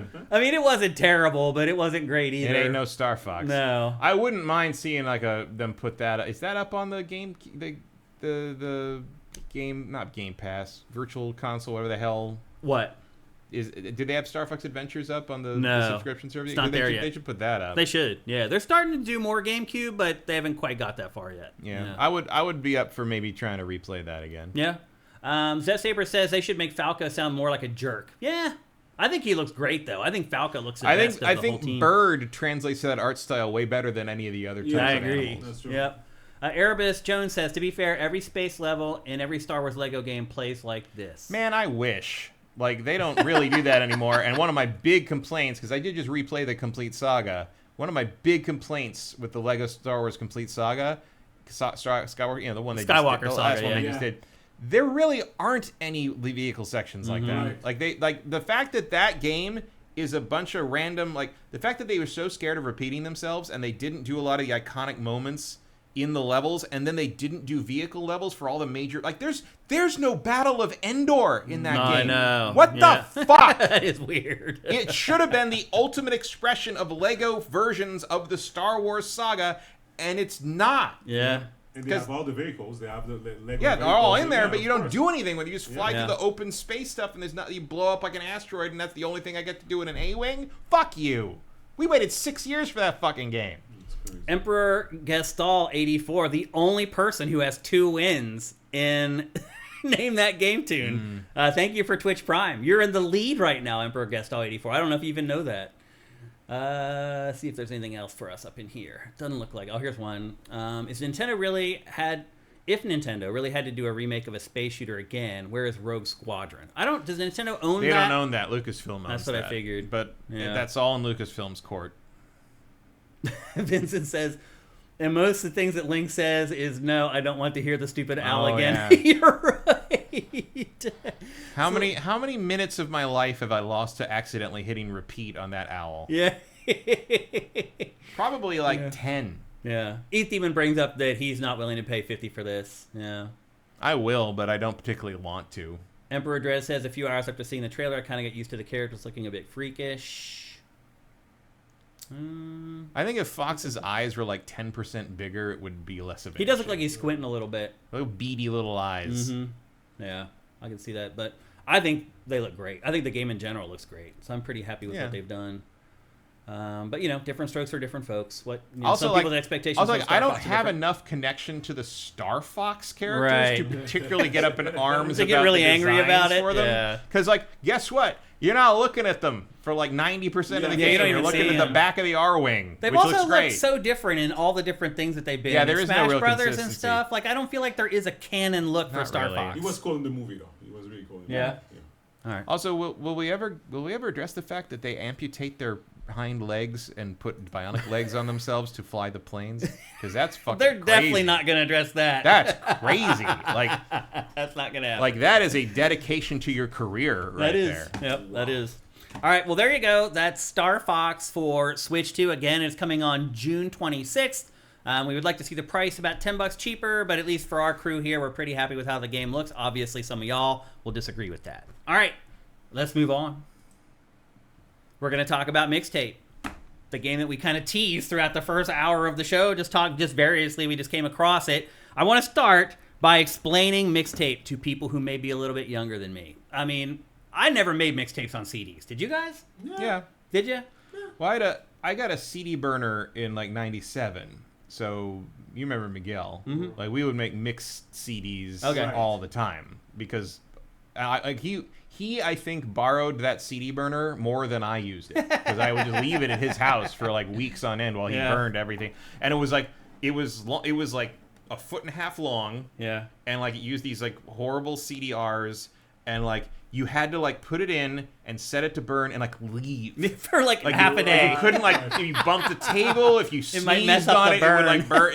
Like you'd have skips in the thing. Like it was so sensitive. Like we would literally set it to burn and like go downstairs. Yeah, yeah. And like walking around in the room could set it. Yeah. Up. 100%. So yeah, we did do that. For me personally, once CDs came along, I stopped doing mixtapes. Another part of it too is that I was starting to become a house DJ then, so a lot of my music time was spent like learning how to mix. I think and- most people stopped. But again, I was the only person I knew with a CDR burner at that time.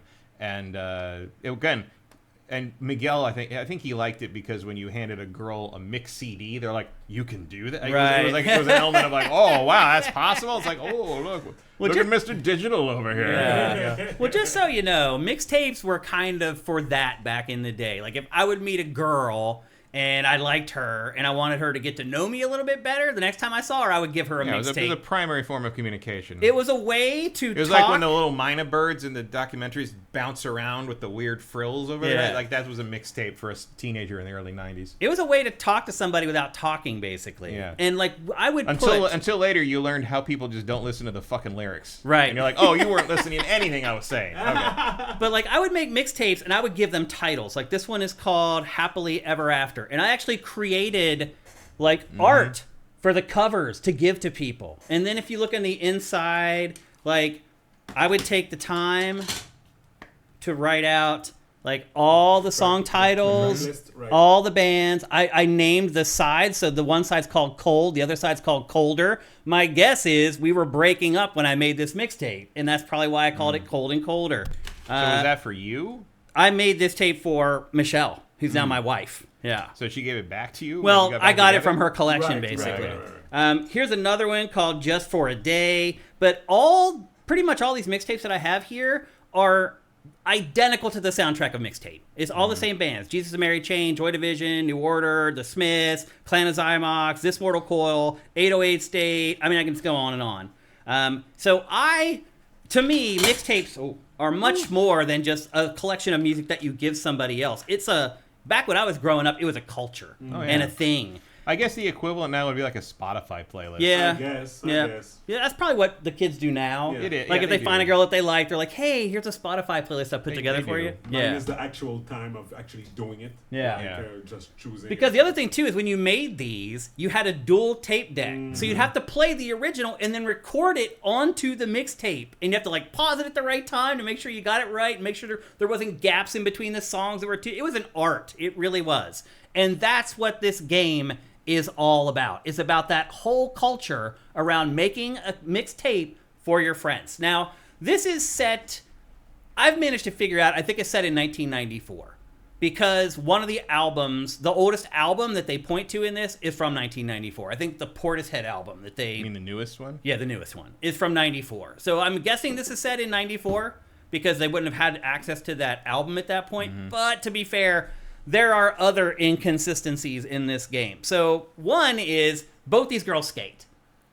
Back in the late 80s and the early 90s, not only were there no female skaters, there were no skaters. Skateboarding basically died in like 1988. It was a huge fad from like 82 or 83 until 88. And literally at like a day, it became uncool to skateboard. We had skaters in that period of time still. No, I skated. I was a skater. But we were in the 83 to 88, you were the hot business. All the girls wanted to date you. If you had the Tony Hawk swoop the skaters were losers. That's true. Right. I mean, At 88, they were the kids. They were the kids who went over to the side of the park and they just tried to do the same trick and failed at it for 4 hours. Yeah. Like that was everyone's like, oh, there's a skater. Well, I mean, that's over there. skateboarding. That's what it is. Right, but there was a point at which you're right. There was a point at which that was like cool. And then, like, in the early 90s, it was not cool. No, it wasn't even. It was 88. I know for sure. 88 was when skateboarding... Okay, well, you can quibble over what exact year well, it was. I had to deal with it, man. I had people driving by throwing bottles at me in 1988, calling me a skater fag. It was a part of my life. Right, well, I'm saying that as someone who wasn't part of that, I recognize that falling out of favor trend starting in, like, probably when I got to high school in, like, 89, 90. Yeah, it was 88. That was the year the skateboarding just died. And only me and, like, 7 of my friends were still skateboarding in our town, and everybody hated us. Girls wouldn't go out with us. We would be skating at our local college, and people would throw bottles at us and call us skater fags. Like, it was insane. That's where the whole skateboarding is not a crime thing came from, because we were being persecuted. Like, I have a t-shirt on the back that says, think fast, skate faster, and don't look back. Like, because that's what it was like. Like, if you were a skater, then you were being persecuted. Girls wanted nothing to do with skaters, and girls definitely did not skate. So this takes place in 1995. That's pretty close then. Yeah, and Portishead's Dummy is the most recent track in it. But the most recent musical reference is a reference in dialogue to Montel Jordan's "This Is How We Do It," which is 1995. So you were right in terms of the soundtrack. Yeah, they dropped the ball in this. Like in the skateboarding section, they show you can do a tray flip. Tray flips until 1992, even later actually, were only done by the best pros. They were like the hot new trick that only the best skaters could do. It was like doing like slides down rails back then. So this does have some quirks in it as far as like hitting the history right. You're always going to see people fudging the history and the nostalgia bait stuff in some ways to make it cool. Like, yeah. I mean, sounds like the equivalent of like how like I was annoyed by the second season of Stranger Things because they were dressed as fully accurate Ghostbusters for Halloween, and I assure you, no one was fucking doing that in 1984. There's stuff like that in this game for sure. Like, this was made in Australia. Yeah. The other thing I will note that you can tell is not historically accurate is no one would have played the music from Transformers the movie in public in front of other people for any reason. Because that was not cool. Yeah. 80s stuff was not cool. You get that pop stuff. The theme song of the Transformers movie? The Touch. The Touch. You got the Touch. The Touch and Dare are both in this game. Okay. And they're apparently using very good moments, as Shane says. But I'm just saying, I did play those songs in my car sometimes, and if there was another human being in that car, like, what the fuck are we listening to? What is going on? The Dare song, I remember I would play it on the driving, picking people up to younger kids, because I could drive and they were younger, and so I'd pick them up near my house, and I would take them, we'd go to play rehearsal in the afternoon, and I would play that song, and one of them, Dare, Better Believe You Can Survive, was so slurred by the singer, and it was audio, it was tape, so it sounded... Sure. He would change the lyrics, and so he said better keep all your Ginsu knives. And so he would make up dumb lyrics to like entertain himself for having to listen to my terrible You Can Do It pop music. So no, the people who were listening to the Smiths and the Joy Division would probably not have turned on the Stan Bush in the same breath. Probably not.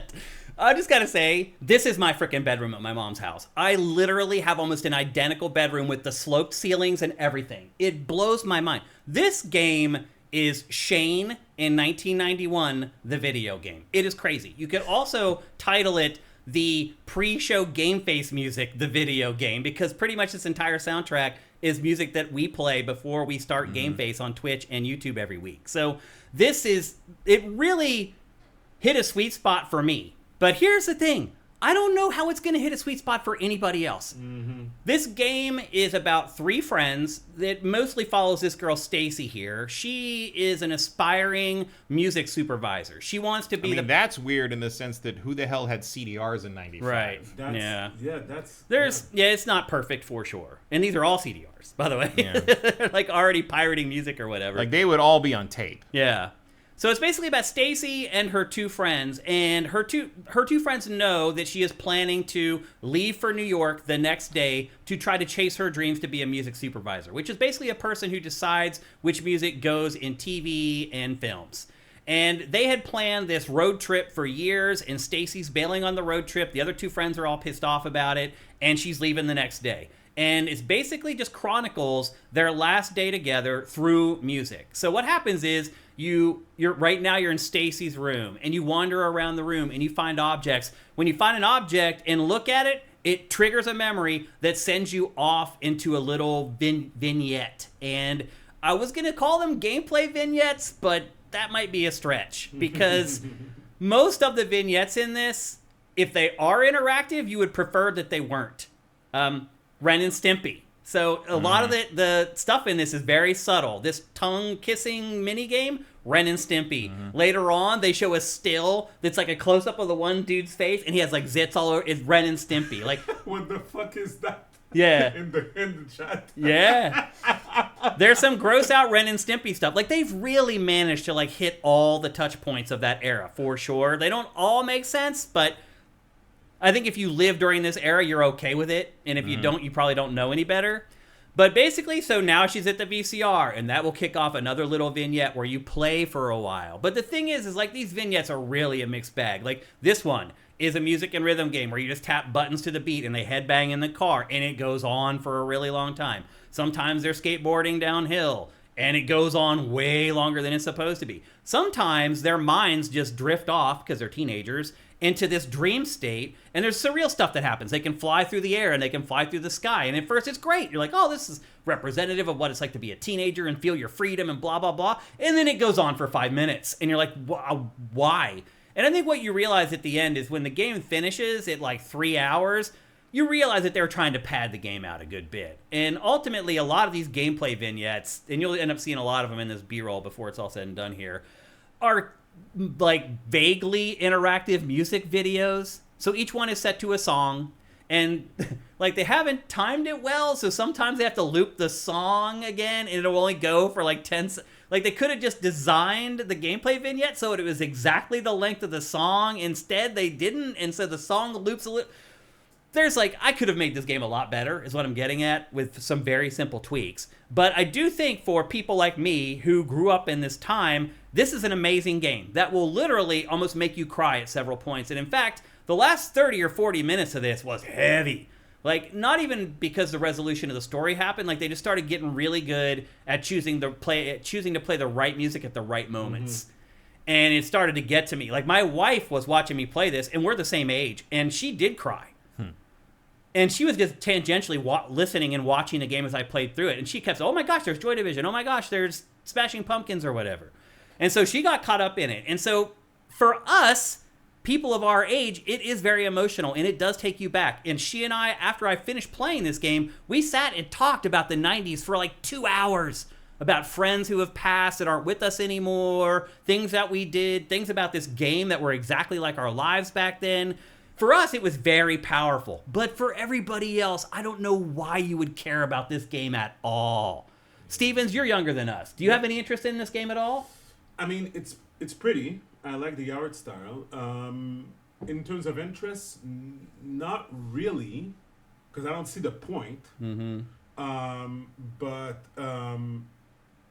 Yeah, I mean, I never heard about it before today. Oh, really? You haven't heard of Mixtape? No. So when they debuted, here's the thing. So they debuted the trailer. We were all over it. Like, they debuted it at E3. You and I, we did a show with like Marcus and Adam for that E3, if I remember correctly. And they were all over it too. They're like, Mixtape, the game of the show, blah, blah, blah, keep an eye on it. Then they did previews, and the previews that came out for this game like a month and a half ago were all horribly negative. Right. And my guess is they put young people on those previews who do not get it at all. So when the game came out and reviews started coming out and it was getting 9s and 10s and stuff, I was like, oh, the people who reviewed the game are the older editors like me who actually can connect with this stuff, and that's why I got the 9 out of 10 and it got the horrible previews. So I really question if there's a draw to this game for anybody who's younger than like 45. Yeah, that might even be pushing it. Maybe. That might even be too young. It could have been a cool short movie. Because that's the thing. Most of the vignettes in this, I would prefer to just watch. The interaction is so limited or so stupid or pointless. Well, Sinitsike, he says, I'm in Portugal, born in '84. I didn't know any of the music, and I still loved it. Wow.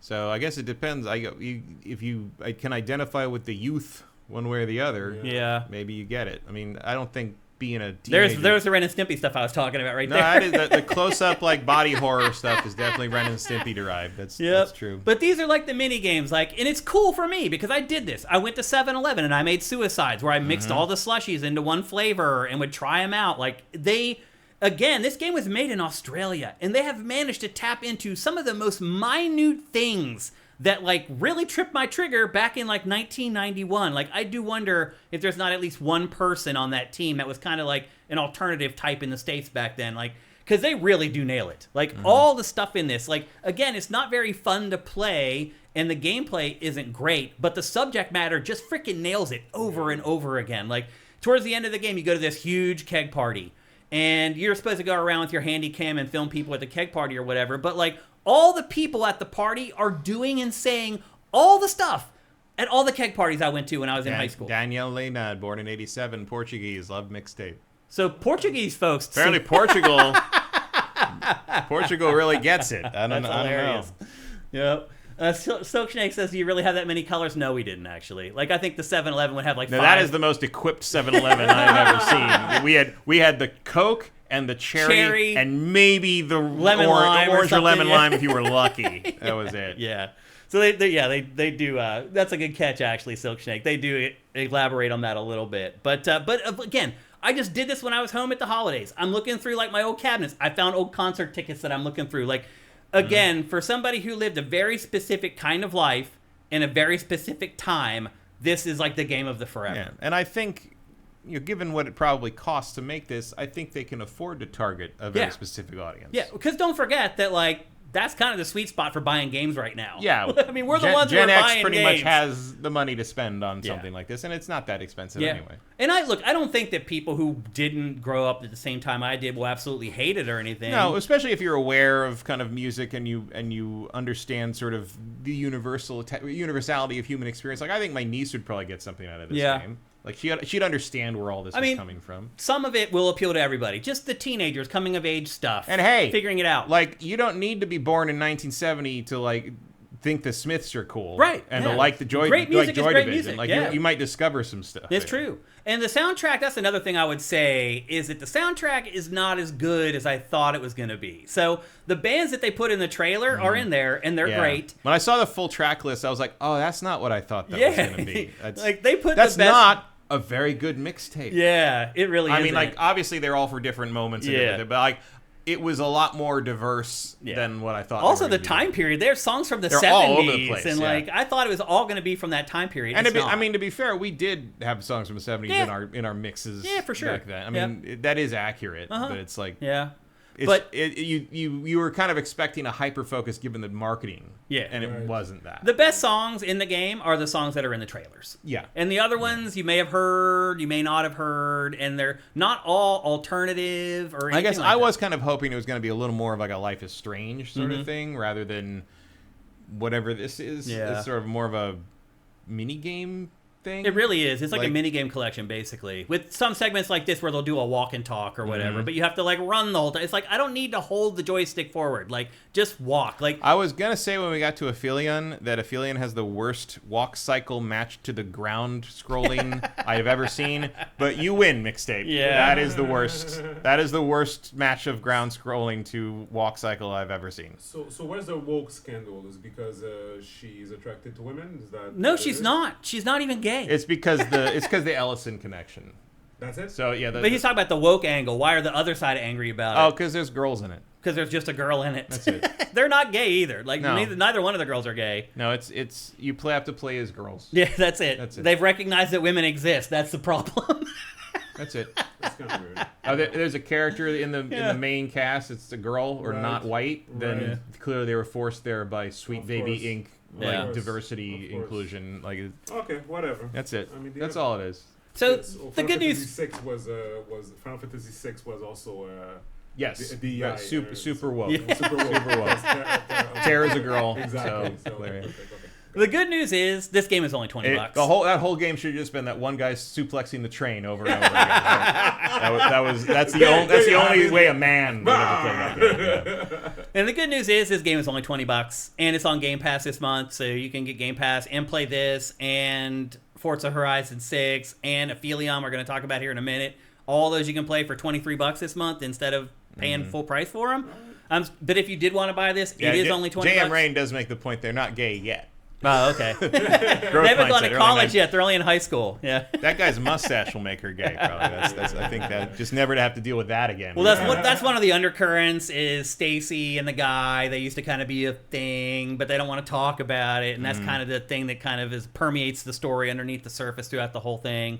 This is the thing I was talking about, how you can just run and jump, and this is great at first, and then it goes on and on and on and on. But that's the thing with these simple mini games like this; they just don't hold your interest all that long. And so you either need more of them, or you need to make the game shorter, or you're going to pad it is kind of a nice reference to when, like, in the mixtape era, where if you were listening to a mixtape and you heard a song you didn't particularly like, you still had to listen to the whole thing. A lot of times, yeah, you didn't want to fast forward it. You might fast forward past the song you wanted to hear. Yeah, exactly. That was why the car was great, because they had the automatic. They had the thing that would detect the gap and stop it. Later on, boomboxes had that too. Eventually, well, that was one of the arts of the mixtape, was leaving a gap big enough so it could detect that you it. could do that, but not big enough that people would stop listening. Right. Yep. So this game probably has, all told, 30, 40 mini games. None of them are particularly interesting or going to hold your attention for all that long. But a lot of them do make a point about what it was like to grow up then, and some of them are more universal of just what it's like to be a teenager, whether it's 1991 or 2026. So for $20, if you're around our age, 40s, late 40s, whatever, you're probably going to really love this game. Like, it will really affect you. Even if you weren't like the alternative type back in high school, when you're in high school, you're still going to recognize all the people in this game and relate to these people. And maybe you weren't them. And the world around them. But you knew them and you knew their world. Yeah. And so I think for anybody of a certain age, this game is going to be really impactful. I'm pleasantly surprised to hear in chat that there are people far younger than us that enjoyed this game as well. I'm surprised to hear that, honestly. Because to me, I felt like these people, it's just another adventure game. And as just another adventure game, it's not great. It's more like, it feels like more like a little like art piece. Yeah. Really. It really is. I will say, I think this is going to be probably your most nominated game at the Game Awards, other than maybe GTA 6 if GTA 6 makes it. Because all the executive editors are this age. Yep. And for me, it hit me hard. Got 10 from IGN. Yeah, I'm sure the person who reviewed it's probably around our age. And if you're that age, it does hit hard. Like, they nail so many small elements of being a teenager during this time. Or even, I think if you are, regardless of age, I think if you are someone who really defines their life by music, you will, even if you're not familiar or even if this wasn't your time, I think the attitude towards music in this game, you will identify with that and it will resonate with you regardless. I think that's kind of part of the key and here. You need to give a nod to the art direction for this game. Oh, yeah. 100%. Yeah. There needs to be a nod to that definitely at the Game Awards or whatever. Yeah, 100%. like I think I kind of understand what you mean about these sections lasting too long. But I do like when I see that part where they're just leaping, airwalking down and yeah, like that was what it felt like. Like there was That's what I'm talking about. They managed to like embody the feelings that you had back then. They do a great job of it. They're just a little bit overbearing at times. And there's like most of the mini games, there's no fail states. Like this one, like if you do hit a car, you just reappear and start it all over again. And just for those who aren't aware, this is we were on bikes. Usually, I wasn't a skater, but like this is really no pads, no helmet, no nothing, full speed, like whatever, full send, like they say now. Now the kids call it full send when you just don't give a crap and you go for it. And then the final point I'm going to make is one part of how they set up this game that I'm not a big fan of is they do break the fourth wall, and she will turn and look at the camera and start explaining the song.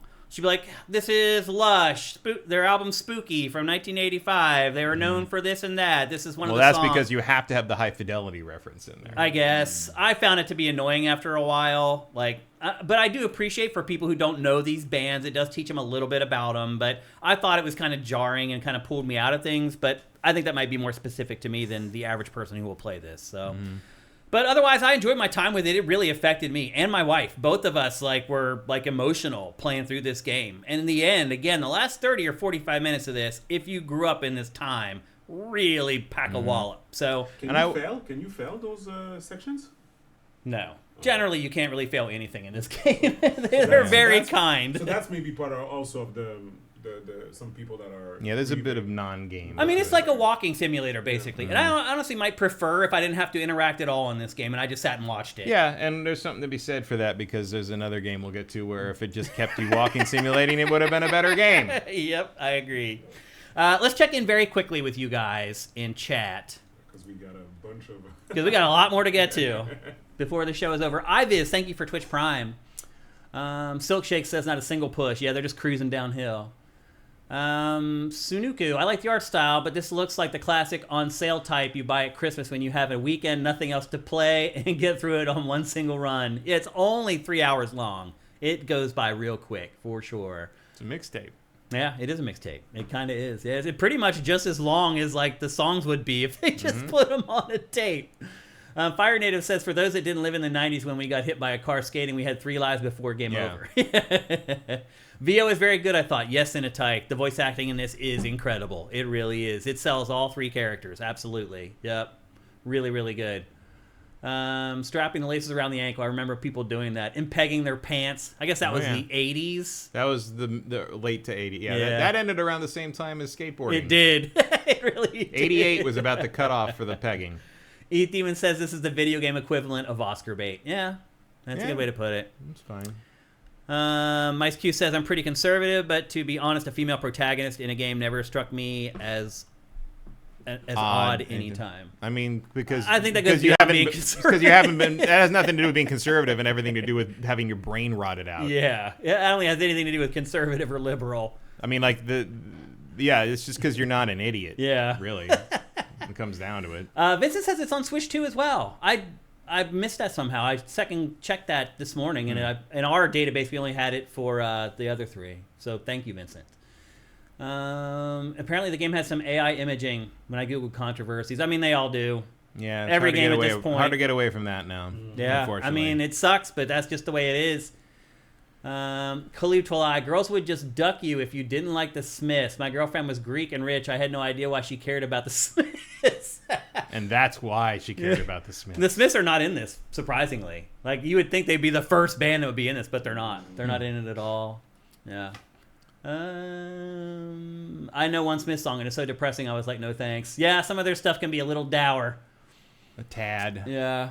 They're actually one of the bands that I do not still listen to, that I liked back then, but I can't listen to them now. They are definitely for like the 14-year-old boy and girl who are trying to figure it out. They don't know who they are or what they're doing yet. They're of a time. Yeah. I don't like the Smiths as an adult, honestly. But my friends still do. All my friends from that era, they still love the Smiths. Morrissey speaks to a certain mentality. Yeah. And that's kind of It does. as far as that goes. Yeah. Fire Native. Sometimes it's nice to listen to it and remember that. Yeah. But I don't I will really reminisce. get anything out of it like today. It's not like you listen to it today like, oh, I got so many new things out of that re-listen of the Smith. You know, Girlfriend in a coma. Who knew? The nuance escaped 14-year-old me, but now The Queen is dead. Like, yeah, I hear you. But yeah, I have fallen off from the Smiths over the years. Fire Native says I work with guys 10 years younger than me, and they listen to the same songs as I did. That's the other thing. Like the way things are now, it's like there is no old music. Like, do you remember when we were in like our 20s and 30s? Music from the 70s was called classic rock. It's a genre, classic rock. But what now about the 80s? Like, no, that's all classic rock. Now. is it? Because there's still a classic rock station in the Bay Area. And do they play 80s and 90s? 107.7 The Bone. And they play shit that was new when I was in high school. Oh, okay. And it's like classic rock, less talk, and then they're just gonna like hit you with the They've Nirvana. just shifted it basically. Yeah, it's just that 30 years ago is classic rock. And beyond that, you're getting into like, I don't know, antique rock or something. Right, Yeah. right. Vincent says there was a tweet that pointed out that the difference between licensing the best songs and the second best songs is a ton. It Yeah. is. And that's why you ended up with some filler songs in there, I'm sure. Yeah. It costs a lot less to license the Touch than it does to license the Smiths. I assure It definitely does. And that's probably why the Smiths aren't in there. And I Because was- Morrissey is a money-grubbing scumbag. That is true. He's really turned into a scumbag as he got older. It's shocking, actually. So much for Meat is Also Murder. a good object lesson. Yeah, it really is. Because you think back to his lyrics, Meat is Murder. He was like a crazy, like, vegetarian. And, like, now he's just a psycho, basically. He's just covered in hamburgers. He, like, does gigs and doesn't show up. And he doesn't care. He's just like, screw those people. Anyway. Well, there you go. That's Mixtape. Again, I think that game will appeal to people my age a lot more than the younger set. I do not think it's a good adventure game on its own. So I would not recommend it to people who have no interest in music or that point in time. It Or seems like something like Journey or like an experience Yeah. you might want to go through rather than a game Yeah. you play. And to be fair, if you were kind of I hate to use this word, like a square back in the 90s and you weren't a part of counterculture and kind of the cool kids, so to speak, this is a great window into what it was like living in those circles, for sure. They really nail it. Coming from Australia, it kind of blows my mind. The thing that I would be interested in, and I guess Life is Strange covered a little bit of that, was that I moved between those worlds pretty freely. Like, I was not stuck in one or the other. So I had friends like that. I had friends who were, that kind of counterculture skater people, the punk people. But I also had friends who were like the preps. I had friends who were nerds. I had friends who were jocks. I had friends, and I would go to different parties for that, and I would kind of blend with each of them. And I would love it if someone tackled like that idea, like the idea of moving between the those different circles. cliques. Yeah. That'd be Because that was my experience. Yeah. And for the most part, I become friends with someone who was attached to each of those groups, Right. and they would bring They would me invite into you that, in, yeah. And because I knew him and their friends, like I was accepted there. Yeah. But in terms of the groups I was like most comfortable in, it was probably like this group and the nerd group. Yeah, frankly, makes sense. Like, I mean, we play look, video games and we'd talk about music, and that was. look, we sort went of to it. the parties and everything, Yeah. but what would happen was at the end of the night when everybody would get really you drunk, split off. Well, and they start fights with us because we were the skater fags. So they get drunk, they get violent and angry, and they start fights with us. And that's usually how every night ended. There'd be some weird brawl, fight, whatever, dust up. Party would break up, and then we'd see them the next weekend. We'd just do it all over again. That was the life. All right, it's time to move on. Next up, we're going to talk about some hardware. We're going to talk about the Switch 2 and the PlayStation 5. Both of them are going through some things right now. The Switch 2, the price was just increased from $450 to $500. And Matt, it appears to me that this happened because the stockholders were complaining. The Nintendo stockholders at their stockholders meeting went on the rampage and basically told Nintendo, like, you need to increase the price of the Switch 2 because we think you're losing money on each unit.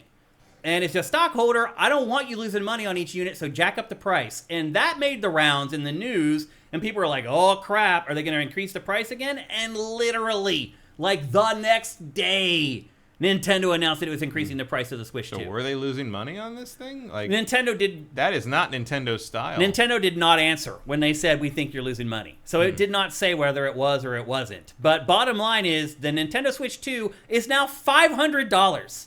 Wow. $500. You used to get a Mario Kart with that. Yeah. And here's the thing, Matt and Stevens. When they announced this, they said, and now we're not going to sell as many consoles.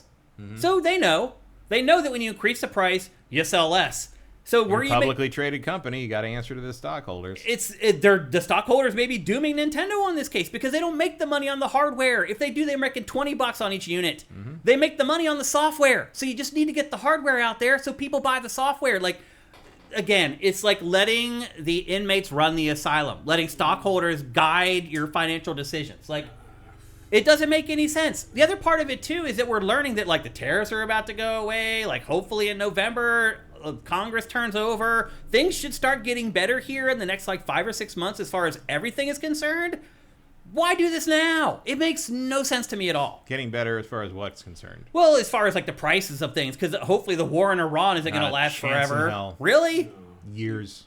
Yeah, and even with the gas thing, they were saying, it was going to take at least a year for everything that it costs. Once the war ended, it'll take at least a year? Yeah. Oh, my God, dude. Yeah.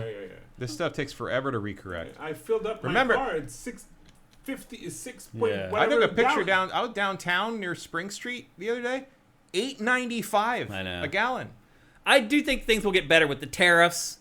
Because already, like, he slapped that tariff on after they said the tariffs were illegal. Now a federal judge has also said those tariffs are illegal. So that stuff should be going away. And he does recognize that, like, he fucked up because, like, talking about, like, getting rid of the federal gas tax now, which is a most desperate move to mitigate this I've ever seen. Right. Like, because that's going to lead to budget shortfalls and other things later on in terms of what they're trying to fund. It's a disaster. Like, there are unforced errors, and then there is this. Yeah. Yep. You're right. It's beyond unforced error. Unbelievable. It really Just is. unbelievable. It feels like I'm living in an alternate reality. It really is to nuts. get back at the Switch situation, to me, what it feels like, it's how many units have they sold right now? 19.8 million. So by all means, I'm not in the back end of the Nintendo accounting or whatever. To me, what it seems is like they already understood what the Switch 2 is going to do, and they're willing to like wait to see if any type of game is going to come out and create that like automatic attached fidelity, like, you know, like to a game, because Mario's Ocarina, not out. maybe. Right? Ocarina of Time remake. Yeah. Right, and whatever. So I don't know, because to me, what it seems is that like I still don't have a Switch 2. No, you don't. No, and I don't see why I would get one. Yeah. That is the simplest fact. So what are you waiting for? Smash? Not even. Remember last time I was here, I told you guys I have 4 Switches at my house. Yeah. One OLED, one regular size, whatever, the OG one, and 2 lights. But you haven't upgraded still. No need. Like Mario Kart World was not enough. Like. So what are you waiting for? I'm waiting for a game that's gonna. So it's got to be Mario and Zelda. It feels like that's how a lot of people think. Unless there's Mario and Zelda, nothing else matters. Which is crazy, because you're going to play that game, and a month later, it's gone. And then what? I then mean, all of a sudden, you do care about the other games that came out? No. I'm probably not even going to buy the other games. You'll never buy Mario Kart? No. Your kids will never want it? No. I mean, they play when they go to the cousin's house. Yeah. But, I mean, after that, we get home, and, like, life goes on. Well, Nintendo's already lowered its forecast now. So it was forecasting like 18 million, and now it's dropped it down to 13. So it knows it's going to hurt it big time. And ultimately, it's going to hurt software sales, and it's going to hurt Nintendo's bottom line. So I don't know what the answer is. I know it'll help if these components don't cost as much and there aren't tariffs on the components. And hopefully, eventually, the other crappy part about all of this is that the RAM manufacturers are not increasing production. Yeah. Because they could fix it. They could just ramp it up and create more RAM, and then the price would go down. But they don't want to do that because they're making record profits with the RAM prices where they are. Yeah. So until AI completely washes out, I don't think the RAM prices are going to come down. No, definitely not. So that's one part of it that's always going to stay high. But the other parts, eventually, the assembly, getting the parts, sourcing parts from other all that should go down in the not too distant future. So it feels short-sighted to me that Nintendo would increase the price here. And it's not going to go back down. It's not like this is going to change and Nintendo's going to be like, it's $450 again. Like, that's just not going to happen. Yeah. So it seems like a stupid decision to me on Nintendo's part. It was doing very well I don't know if it is, in the sense that, like, okay, you bump it up $50, which is not enough to really dissuade someone who's really hell-bent on getting a Switch 2. You've already sold 20 million of them. Yep. And you're about to hit a stretch of time where people are simply not going to be willing to lay out $450 or $500 Exactly. for Right. a luxury item. Yeah. Because no one can. You're already seeing Costco hit the recession indicator of people moving from buying beef to chicken and now moving from beef to buying canned fish. Yep. That has been an indicator of recession, I think, 15 times in Yeah. Costco's history. Yeah. And it's happening right now. Yeah. We are hitting a point where you do not need to worry about who is buying Switch 2s Yep. because Yeah. they ain't buying Switch 2s. Yep. And if Nintendo can do this and kind of buckle that down and also make the stockholders shut up in the process, and then by the time everything sort of settles down, it's like, well, we can drop the price back down to $450 because it's about time for a price drop, and actually we're just putting it back down to launch price. Yeah. So that could be part of it. I think part of it is also like they're betting on a couple of things, possibly that. I mean, if there's anything that could convince someone to buy that thing, it's Ocarina of Time. Yeah, Yeah. for sure. Yeah. 100%. No question. Now let's. Fire Emblem also, I forgot that. For me, like, if the next Fire Emblem is actually good, I might... That might push over the top. And if it's only Switch 2 exclusive, it doesn't matter what's the price. If the game is good, I'm gonna Yeah, buy it. I think I would also be in that if I was not, it didn't have one, and I was just sort of, playing games on my own without this show. Fire Emblem might be. Yeah, I'm enough of a weirdo about Fire Emblem that Fire Emblem might be one of the things that would push me over the top. Okay. Let's move true. on to PlayStation 5. So PlayStation 5, as you know, just increased the price about a month and a half, 2 months ago. PlayStation 5 Pro is like $900. PlayStation 5 is like, what is it, $750 now? Is that right? Yep. For the base PS5? I think so, yeah. So we just got the first number. So everybody went and bought PlayStation 5 knowing that the price was going to go up. Like it sold out on Amazon in like 2 days or whatever. And they had a really good month of hardware sales. This is the first month that we got hardware sales numbers for PS5 since the price increase went up.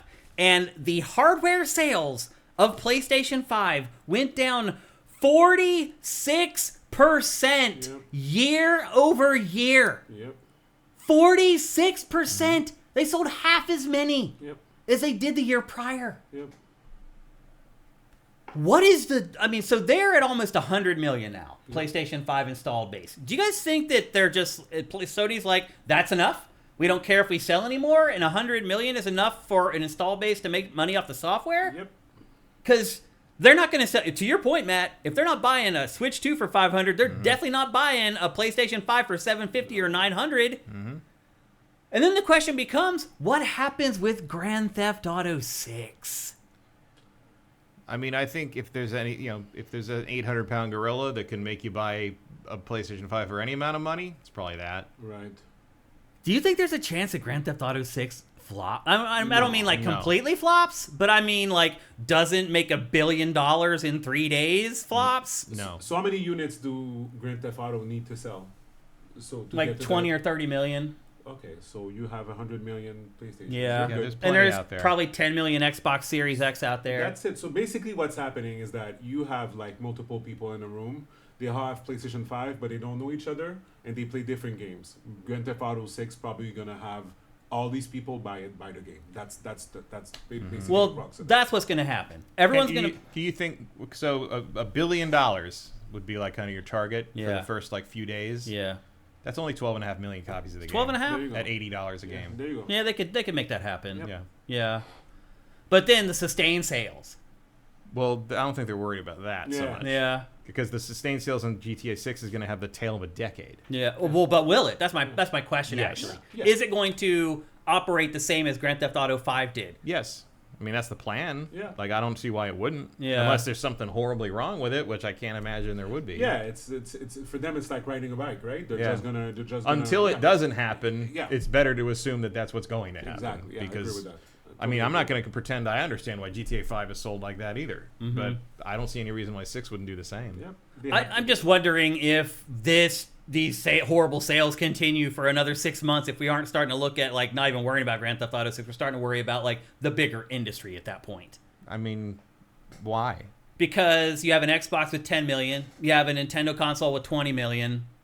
PlayStation may be okay, but the other two, Well, Xbox is irrelevant at this point, and Nintendo will be Nintendo. You know, like I don't know what Nintendo's metrics are for this thing. I mean, they're lucky they got out of the gate strong. Yeah. If Xbox, Microsoft was smart, what they would do is they would come out with a console that's actually cheaper than a PlayStation 5, but that could actually play GTA 6 to its maximum fidelity. And Yeah, I mean, the Series S is that without the maximum fidelity. So you could buy an Xbox Series S for cheaper and play Grand Theft Auto 6 on it, Right. but my guess is it's going to run and That's look... the other thing you got to remember about GTA 6 is you're going to have at least 2 more shots in the arm when they release them on the other platforms. So you're going to have presumably Xbox version. At the very least, you have a PC version, which is going to be another round of sales. And there's no reason they couldn't cram it on the Switch too, probably. Maybe the bigger question to ponder is what happens to the rest of the industry. Because if everybody's hurting financially, and maybe some people do buy a PS5 and buy Grand Theft Auto, or they just buy Grand Theft Auto. Well, I think games are still going to sell. Is it going to leave money for the rest of the market? Yeah, I think that's why I think games are going to sell fine. You think so?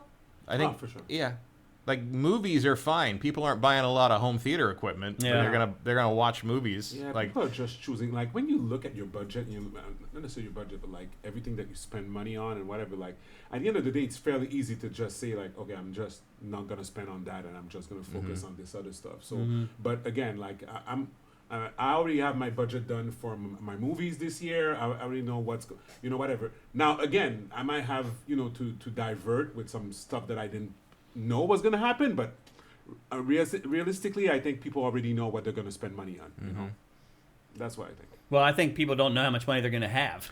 that is accurate. That is accurate also. You could lose your job. You could a lot of stuff. Or could just happen, things keep getting more and more expensive. More that's expensive, true. Yeah, yeah. that's true. Yeah, it would be really bad if things got worse. But Traditionally, games have been recession-proof. Yeah. Traditionally. in movies too. And movies. Yep. So that could change, but typically they have survived and even thrived during recessions because people generally view them as worth the money spent. So hopefully that will continue, but we've never had a console that costs $900 or $750 before. Yeah, but we've already got 100 million of them in the market, so It does feel like it may be the end of the PlayStation 5. maybe. I mean, I don't think it is the end of the PlayStation 5 because there's 100 million PlayStation 5s. In No, I consumer mean hands. as far as it like growing its installed base, like it Yeah. feels like they're kind of Yeah. capping it and being like, "That's good. Like that's all we need. Anybody else is just a bonus at this point." Pretty True. much. Yeah, that's it. Because not that many people can afford a video game console for $750 or $900. That's just the Or truth. $500. right? for Or that matter. $500. Yep. Especially now. So This is the problem with living in unprecedented times. it really is. You don't know how to react. You don't know how things are going to happen because you've never seen it before. So it seems like everybody's kind of pivoting to selling the razor blades for a while, and we'll just see how that goes. That really feels like what's happened. Like they're just like, you know what? Screw hardware. People want to buy it, they can buy it. But I mean, at the very least, this indicates that we probably don't need to worry about the PlayStation 6 anytime soon. yeah, like anytime soon. Yeah. Like, we shouldn't be seeing the PlayStation 6 until the 2030s. Yeah. Like it feels like 2030 might be the earliest at this point. Which I think is correct. Yeah. Like that's how it should. Like, this thing should last 10 years. I There's agree. no reason for them for Yeah. not to. Like, we don't need new hardware. I agree. The law of diminishing returns. What do has you more want to than do? taken Yeah, what over. are you going to make me try and spend $800 on that's worth that up That's nothing? gonna be weird. This Yeah. one, the PlayStation, it's gonna be weird. PlayStation 6 is gonna be weird. You're gonna have to come out and say, look, this is why you need to buy it. Like you can't do this on the PlayStation 5, PS5 Pro, whatever. Because to me, again, I'm playing games and I'm pretty satisfied with what I'm seeing. You know? Yeah. It has to be better than like, here's slightly better path tracing, also at 60 FPS. I still have the base PS5, and I'm totally fine with it. Games look great. So And if you have I'm not the looking to Pro, upgrade. if you have the Pro, I think you're future-proof probably into the PS6. You probably are. Because remember, the PS4 Pro thrived for the first year Yeah. that the PlayStation 5 was on the market. You couldn't find them. They were like on eBay going for like almost as much as PS5. So anyway, just troubled waters. We're just navigating troubled waters. That's just what it is. And we've never seen stuff like this before. We've never seen tariffs. We've never That's seen true. any of the stuff that's That's happening. true. That's true. So it's hard to navigate it. And I'm sure I really feel for these hardware manufacturers. This is crazy. Yep. They never could have predicted this was going to happen. Like I feel worse for the people trying to feed people. Right. Yeah. Oh, yeah, for sure. But, like, when you play on the PS5 and the Switch 2, like, you can't account for this insanity. Of course not. And it's never happened, so how can you? So, it is what it is, but, look, I hope if any of you have not bought a PS5 or an Xbox Series or a Switch 2, I hope you guys are doing well enough that when you're ready to make that leap, you can do it. So, I mean, I think anyone who thought they were going to want one has already done it. yeah, it feels that way. Yep. And GTA 6 is the one thing that could convince a lot of people. But man, when they go to the store and they're like, wait a minute, I got to pay $800 because it's $700 console plus the game plus tax. You're talking about $825 to play Grand Theft Auto 6. Or $1,000 if you want to play it at 60 FPS, Right. probably. Like, the Pro is probably going to be the platform of choice for I mean, that. that's what I'm saying. Like, I guess maybe my initial statement when we started discussing this, I phrased it poorly. What I was really getting at is, like, this is going to crush PlayStation hardware sales. Like, Right. Yeah. they expected to get a huge bump for Grand Theft Auto 6. That bump is going to be way smaller than they thought it was going to be. 100%. Yeah. Yeah. There will probably still be a bump, but it's not going to be... It's going to be tiny, I think. Like, it might be 20% of what Right. it was Right. otherwise. Yep. Right. Yep. Makes sense. Yeah. Anyway, there you go. That's the latest on Switch 2 and PlayStation 5. I hope you guys have already bought them. We tried to tell you, Matt, you and I told him like 2 months ago, go buy a Switch 2 right now. We told him 2 months ago, go buy a PlayStation 5 right now. We tried. So hopefully you guys listened to us and you got your I consoles. mean, judging by the sales in April, they did. They did. They did, Yeah. right, right. Because no one's buying them now. No. All right. And I don't blame them. Yeah, I don't either. Okay, let's move on.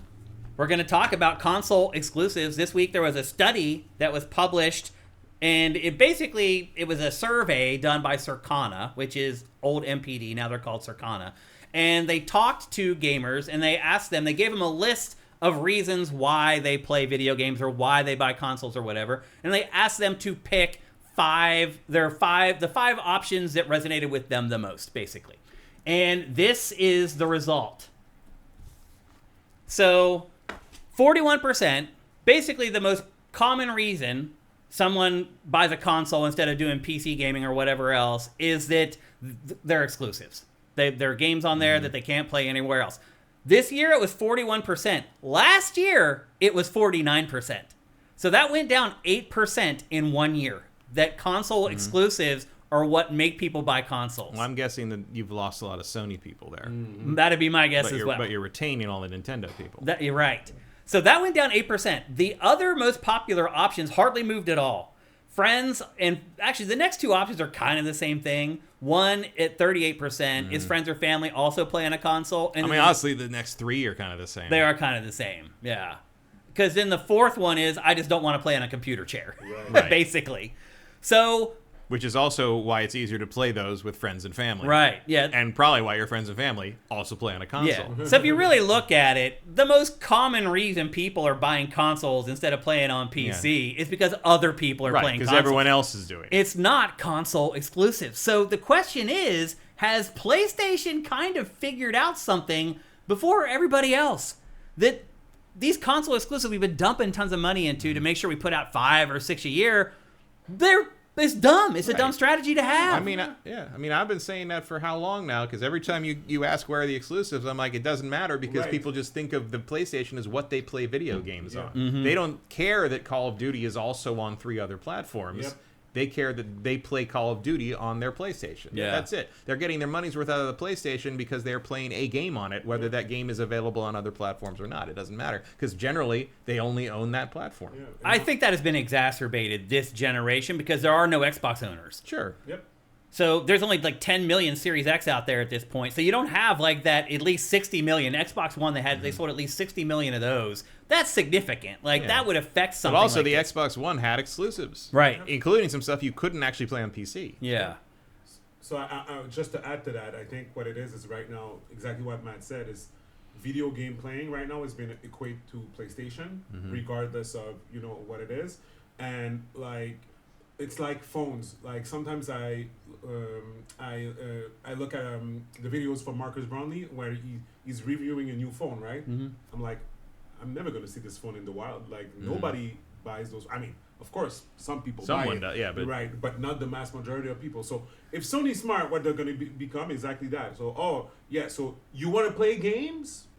You buy a PlayStation. Yeah. It doesn't matter anymore. Any PlayStation. Exactly. Yeah. Something it doesn't matter that says anymore. PlayStation on it. Exactly. The same way you're buying an iPhone to speak on the phone. You know, or, It's probably why they're looking into the handheld thing too. Yeah. The Steam Deck idea. Like they don't care what you're playing it on, they just want you to play it on a PlayStation. That's it. That's it. Sort of like what Xbox was going for, except they're still trying to sell you hardware. Yeah. So look, I get it. That doesn't work on PlayStation anymore. PlayStation owners don't seem to care about exclusives anymore because it's kind of the de facto platform at this point. But you look at Nintendo. And if you do care about exclusives on PlayStation, you still probably are going to get to play a lot of them, or until recently you thought they were going to get to play most of them on PC eventually anyway. That's already that ship has already sailed for Xbox. The only one that like you have to have it to play those games is Nintendo, because Nintendo stuff is never going to come anywhere else. Well, the question with PlayStation becomes then, if exclusives don't matter, why are they pulling their exclusives from PC? That's kind of the rub. It's like, well, that doesn't add up. My guess is that it's just not worth the effort. That's it. They don't sell enough to make up for the effort, and they constantly have troubled launches with those things, which means a lot of extra time and money put into like fixing them and patching them. And PR. And there's sort of like PR problems, and it's just like, you know what? Like, what are we gaining from this? That like, it's just a headache at this point.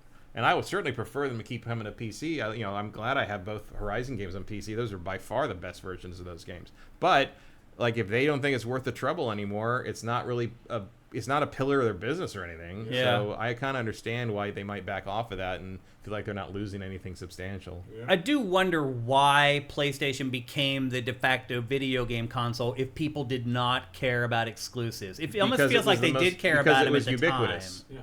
It was ubiquitous. It was the one you bought to get a DVD player. That was it. I mean, I'm talking about PS4 and PS5. I am also talking about PS4 and PS5 because that is called brand momentum. Yeah. Like there are 3 generations of people who grew up with a PlayStation as the thing in the house There you that go. played video games. That's it. That's it. That's it. It's like how we thought of things as Atari or Nintendo. Yeah. Or But- in Europe, Mega Drive. That doesn't explain Xbox 360 winning a gen.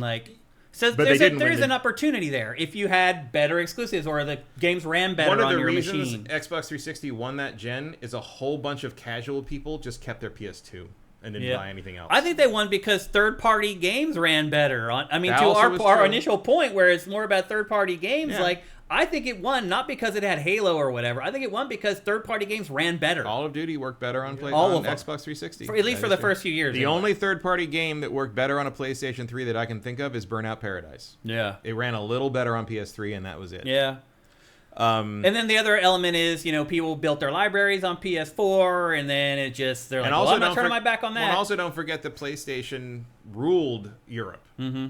And, And still does. that never went away. Yeah. And wasn't PlayStation associated also with Grand Theft Auto? Yeah. It was an exclusive for a long for a time. long time. Right. So a lot of people, and again, like urban black culture, whatever, rap lyrics about PlayStations, about like No, you're right. That stuff matters. Memes on social media about girlfriends. Are they gonna buy PlayStation to their girlfriends?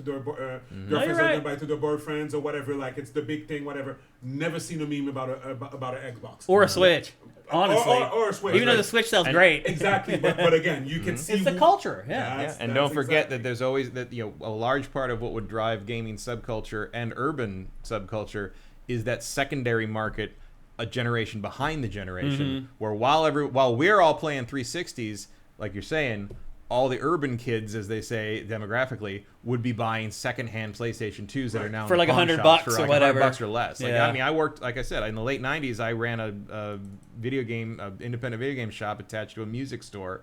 That was our whole customer base was Black and Latino kids who were buying secondhand 16-bit systems Yep. as the Yeah. Dreamcast and PlayStation 2 were coming out, and that was enough to keep that store in business permanently. Yeah. That was all.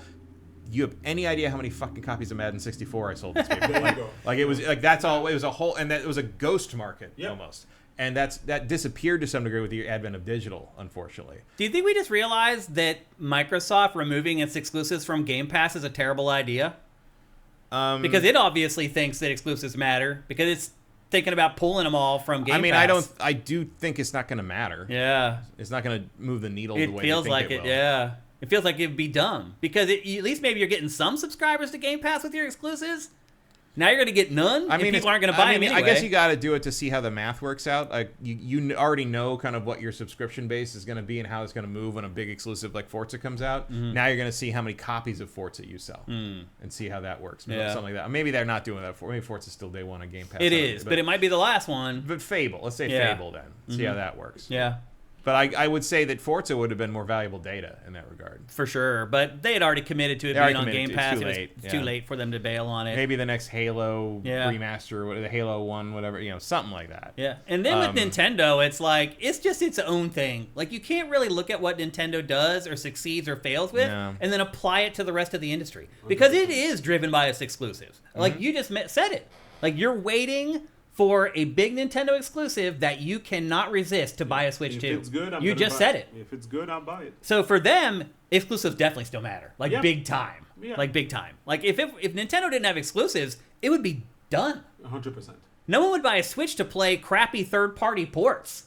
That's not happening. Yep. They buy it for Nintendo's games. But again, that is an anomaly and Nintendo's own thing that it's managed to propagate throughout the years, and kudos to it for doing it, because I don't think anyone else could do it. But that's not going to cut it. This game is What, the not. new Yoshi game? No. That's not going to do it? This is not gonna Pokemon Pocopia didn't do it for you, Stevens? I learned about this game listening to you guys, but I heard that you guys liked it, whatever. Yeah. But I wouldn't buy a system for it. It actually has kind of But- turned into a system seller. But I Nintendo would- just announced a new bundle today where you can pick from 3 games. You can pick from Mario believe Kart that. World, you can pick from Donkey Kong Bonanza, or Pokemon Pocopia. Oh, my kids would definitely love this. pick this Yeah. over Oh the yeah, other two yeah, for yeah. sure. My Yeah. kids would love this. Yeah, 100%. Yeah. Yeah, for sure. So anyway, so I guess we've come to the conclusion that we do not think that exclusives are completely irrelevant only for PlayStation. And it just happens to be basically the market leader. Yep. So that, unfortunately, that ends up applying across the board at that point, because it's the only thing people are going to buy. Yep. I mean, could you imagine telling someone to buy an Xbox Series X right now? No. Like, that's just not going to happen. So anyway, it's interesting to see that it does appear that people think that exclusives matter more than they do, but they're starting to wise up. And you can see that from that, like, 8-point drop just from last year. Yep. I think you're right, Matt. I think that's all PlayStation owners realizing, like, you know what? I haven't got any exclusives, and I'm still okay. Mm-hmm. I don't need them, you know? Or I don't need them as often as I thought I did, maybe is a better way to put it. Mm-hmm. So anyway, there you go. I mean, again, I think you're right. If you can probably combine those other 3 of, like, kind of the peer pressure versus plus, like, comfort level, and that kind of makes it more, would be, again, and cost. I mean, where was cost in that? Yeah. Like, Yep. I mean, no matter how much the PlayStation costs, it's still going to be less than buying a gaming PC. That's true. Always will be. All right, let's move on. We're going to talk next about Invincible Versus, a brand new fighting game based upon the popular Amazon Prime show and originally the comic. Although, Matt, would you like the comic or the show better? Comic. Yeah? But they're, I mean, the show is a very faithful adaptation of the Okay. comic. I haven't actually watched the show since season 1, so I don't know where it is right now Yeah. in terms of where the story is. But I love the comic. Yeah. I think it's great. But from what I've seen, the first season is very, very accurate. From what I've seen of the other 2 seasons, they are following the story pretty closely from the comic, and Which doesn't always happen. No. But I will say, you don't need to deviate from the story in the comic. It is excellent. Is really, really good. And as I've said before, you have no idea where this is going. Well, this is like season 5, isn't it? How many more seasons are there going to be? I think there's 8. I think there's Oh, really? seasons is the plan, Yeah. because there's like 90 some issues, I think, of the Is it the season comic. 5 or season 4? Season 5 just finished, I think. Okay. So there's a lot of episodes, a lot of issues, and there's side stuff, and there's like spin-off things. They just seem pretty far. I want to say from what I last saw, they're closing in on 2/3 of the way through the series. Okay. All right. So I would say 8 seasons would probably close it out. Yeah. What does the story in this follow? It follows I want to say probably the first 3 seasons, I think. Oh, okay. So there's a story mode in this that is very similar to, so I know, like, you look at this and you kind of think Marvel vs. Capcom, like, because there's a tag battle, there's like the air combos, there's there's a lot of mechanics in this that are Similar. derived from kind of the Capcom tag fighters. But I would say that this game is actually a pretty solid mixture of Marvel vs. Capcom and Injustice. Injustice is a game I keep thinking in terms of how the characters move, in terms of kind of spacing and how the combos work. It reminds me of Injustice just as often as it reminds me of Marvel vs. Capcom. Now, is this 3 versus 3? 3 tag? versus 3. Okay, Yeah. that's a lot, man. That's a lot that's managed. Yeah, and there's a story mode in this that plays out like a NetherRealms story mode. I think it's 19 stages. This is it right here. We're seeing B-roll of it. And so, Yeah. like, you get the cutscenes between, and then you go into a kind of a forced, like, you have to use these characters fight, and then you finish the fight, and it's just like Mortal Kombat and Injustice. And I was surprised how cinematic the story mode was. No, it's in this. all very well Yeah. done. Because let's be honest, a lot of fighting games don't go this far. No, they all go all out. I mean, it's animated well. They do a pretty good job of replicating the show. This is the intro to the game. Yeah. And as far as I can tell, they have all the voices from the show. That certainly sounds like J.K. Simmons doing Omni-Man. Yeah. And some of those are definitely original lines to the game. Yep. It sounds like the voice actors from the show for sure. I think they're all there. Yeah. If they're not, they're really good impersonators. Roster's pretty solid. I think it's a little heavy on the Viltrumites. I want to say it's almost half Viltrumites, which sucks. But they've got a lot. I mean, you got all the main Titans or whatever they are. There's a new character in this too called Elementa. Is it Elemental? Elementa or something like she's that. She's like kind of a storm archetype. She's a range control character. And her powers are very similar to And she's Storm's. never even been in the show or the comic, right? She's a cool design. Yeah, she's they created her just for the game. That's a big deal. That's the nice thing about Kirkman's universe he created is Guardians of the Globe. That's what they are, I guess. Actually, I don't remember what Robot calls his team. It's been a while. That's the nice thing about it is you can create almost anything you want. Like the universe, multiverse really is so diverse that you can throw in whatever character you can possibly think of, and there's room for that kind of superhero in it. Well, I mean, this IP is that way because the people come from galaxies away. Other dimensions. I mean, there are more versions of Invincible, just Invincible himself from different universes in this series than probably of all characters in entire universes of other IPs. Yeah, it's they go all out, and I don't know. I don't know where the Amazon show is at this point, so I don't want to get into too deep on it because that's spoiler territory. But no, there's some crazy stuff, and they already have some pretty crazy alternate skins for this that cost too much. And there've been a lot of issues with skins not showing up and bought content having to be reset. They reset the levels of everybody at one point early on, which made me glad I didn't pick it up until later after they'd already done that wipe. It was annoying, but I will say there's tons of bonus content. Every time you play any kind of fight, even offline, even against the computer, you will level your player level up, and you'll level the individual characters you used up. You'll get concept art and alternate colors, and there's tons of stuff to unlock. There's stages to unlock by accomplishing certain things in story mode. Just like the NetherRealms games, there's tons of reasons to play all the modes to unlock more actual stuff you would actually want to see in terms of content. They chose a good template to emulate. Oh yeah, for sure. The way the how does the tag fighting work? So the way that it's very simplified. There are no actual special move joystick actions in this game for the most part. There's no fireballs, no quarter circle, no shoryukens, no nothing. Wow. So the way it works is the face buttons are you got light, medium, and heavy, and special. Okay. So very similar to actually, I would say like a Blaze Blue or Guilty Gear. It's kind of how they do.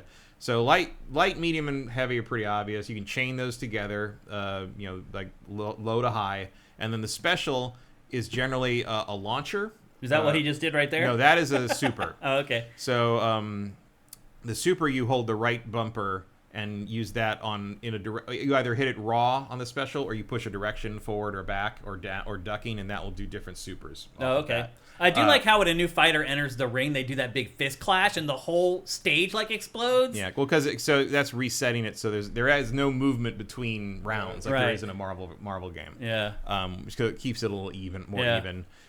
There is a stage knock though. Oh, really? So if you hold the medium attack down, you'll charge it up, and when you let go, if you hit them with it, it crumples them. Oh. And if you do a boosted special attack forward, kind of like what you would do in Injustice, you will knock them out of the stage and into another stage. Oh, wow. Like in Injustice, where you would knock them into the next part of the stage. It's a big part of that franchise. So you can do a combo out into the special, and that will generally launch them or bounce them, and then you can continue to combo from that. The boost is up in the upper the bumper, the right bumper, or maybe it's the trigger. I can't remember which one is which. It's one or the other, and that's how you get the supers out by modifying the special move, the special button basically. Yeah. And then on top of that, they let you just if you just hammer the light button, you'll do a 7-hit automatic combo that will end in either a finisher that will knock them down, or if you have the meter, it will automatically trigger a level 1 super that will finish them that way. Do you like that? I don't use it because it's not especially useful. So you can turn it off? No, it's always there. Oh, you just there. don't do the combo. I just don't use that combo. I see. Gotcha. But if you're not good at combos, you're a beginner fighter player, it's very friendly to that. You can actually get some damage up because the important part is just like in a Marvel tag battle. So the left bumper and the left trigger, or the L1 or L2, whichever, those are your tag buttons. So you tap them to assist, to bring in an assist. You hold them to tag. Okay. You push a direction back and forth, and when you tap them, and you'll do different kinds of assists, so a low assist or a launch assist. Wow. So there's different ways with that. That's cool. By boosting the assist while you're in the middle of things, you can bring them to do combo breakers, which will take half the life of them, but it will heal. Like you'll see, like the purple life is healing in the upper right corner there. Yeah. So that was because they used that to you can use that to basically break a combo, like in Mortal Kombat. His health just went all the way back up. Yeah, so but as long as you keep them off. So and there are snapbacks where you can knock someone off. Just like in Marvel, you can knock someone off and force the tag character to come back in, which will erase their life they haven't healed yet. So there's that.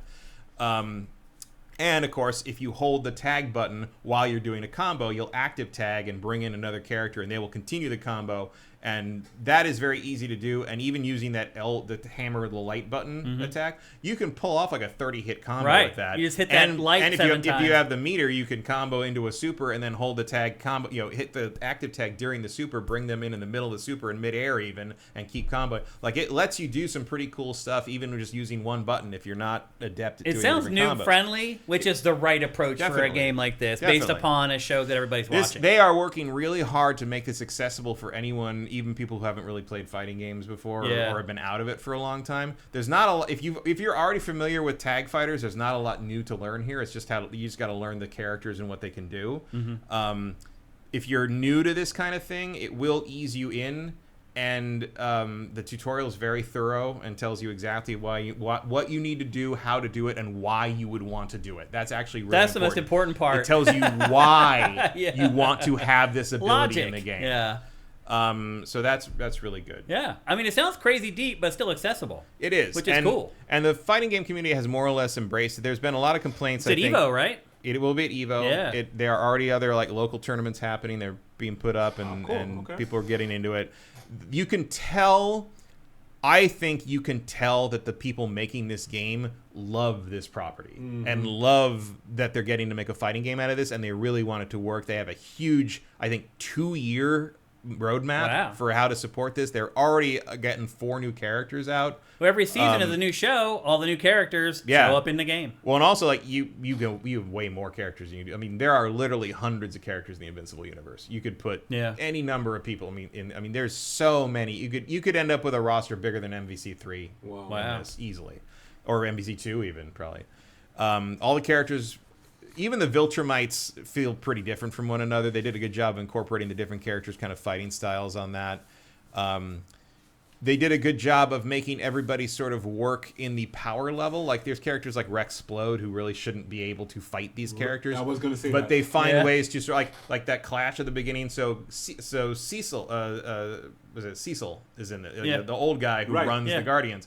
He's in this but he calls in the U-Men. Because he's like 90. The alternate universe clones of people, right? So when he comes in for the big clash at the beginning, he just sends in one of those guys, and they do the clash. He otherwise is a zoner. He's like hitting things with like firing like guns and grenade launchers and stuff. So he plays a little bit like Cable in that regard. He's got a lot of tools. He has zoning tools and stuff. So everybody works really well together. How much is this? This is. I want to say it's 50. I thought it was 50. That's but what it's I remembered. It's like 60 or 70 if you want the deluxe version with all the skins unlocked, and the skins are actually expensive. They lowered the price, but they're still like $7. Jeez. Like it's a lot. Screw that. That's way too much. It's too much. Like you might want to I would go for like season passes to get the characters and the skins that come with that. Yeah. But I do not. Partly also because I don't care about alternate skins for this franchise enough to like you might get me with a $7 like Age of Apocalypse Cyclops skin, but you ain't getting me with like an alternate universe Wasteland Invincible skin. Like that's not gonna happen. Yeah. But in general, I'm pretty impressed by this. Netcode good? Have you played online at all? I play a little bit online. It's fine. Good. I mean, I'm playing on PC, so you do run into some sketchy shit pretty early on, because everybody's cheating already. Because who cares? Yeah. It is cross-play, so you can play against console players and all that stuff. So that seems That to may work not out last there. if the PC players keep cheating. Yeah, I don't know. I don't know. But it's good. And there's a lot to do. Again, there's tons of content, even if you don't want to play people online. The character animation is all really well done. It feels good to play. The hits are nice and solid. If you like Invincible, there is absolutely no reason not to try this. Oh, All right. okay. What fighting games do you like, Stevens, besides Smash? Do you play fighting games? I mean, I was still am at my time. Soul Calibur, Smash, what else? Of course, Marvel vs. Capcom. But you're not like a huge fighting game player. No, I never got into competitions and Yeah. stuff like that. But I mean, I watch Evo once in a while, like Yeah. whatever. You got respect for it. Of course, 100%. You know, my cousin played in a couple of competitions. Actually, Oh, went cool. to Vegas to compete and some stuff. And yeah, I'm pretty well versed into the idea of it. You know, but never was a big fan of Mortal Kombat. Killer Instinct was all like too much for me a little bit. But yeah, Those crappy American fighting games. Killer Instinct was British. Yeah, that's right. It's from There the you UK. go. That's true. Yeah. yeah. All right. Well, there you go. That is Invincible versus. I thought I remembered it being $50. I'm not 100% sure. No one in I don't chat remember. clarified. I did buy it. Devin Danger says, ironic the developer is called Quarter Up. Awesome. I put many a quarter up in my day, let me tell you.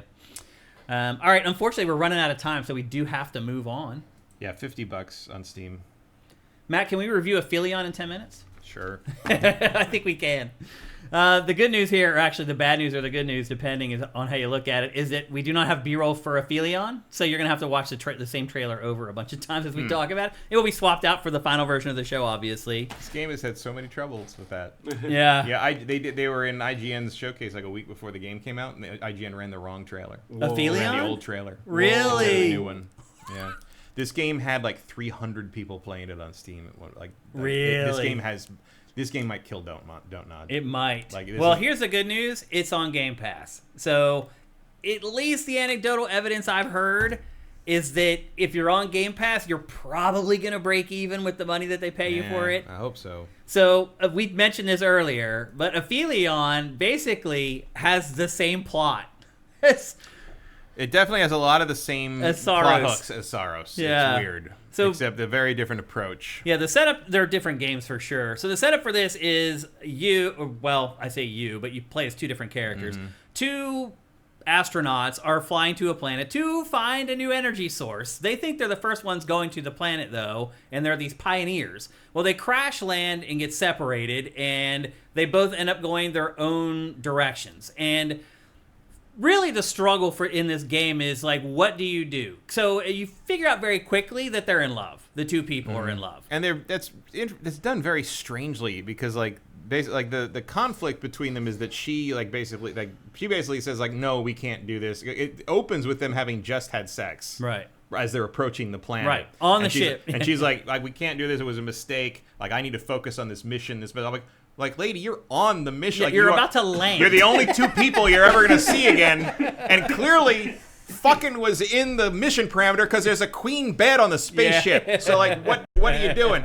But, like, so, yeah, that's a kind of feels like kind of a false dilemma a little bit. Yeah. The issue is that, like, it's really boring. Yeah. Like, again, it's a magic planet where everything's weird and happening. I guess you walk around. You just walking simulator very, very much so. Well, it's Uncharted, basically. Sorta. You have to do all this, like, pre-programmed platforming and climbing. and swinging and just, like, it's just and not... the swinging and the jumping is crazy janky. And so the big and like some of that's and then you switch to him and he's injured, so the first like 20 minutes of his thing is just slowly walking while he's holding his side, and you're like, oh my god, can we get on with it, please?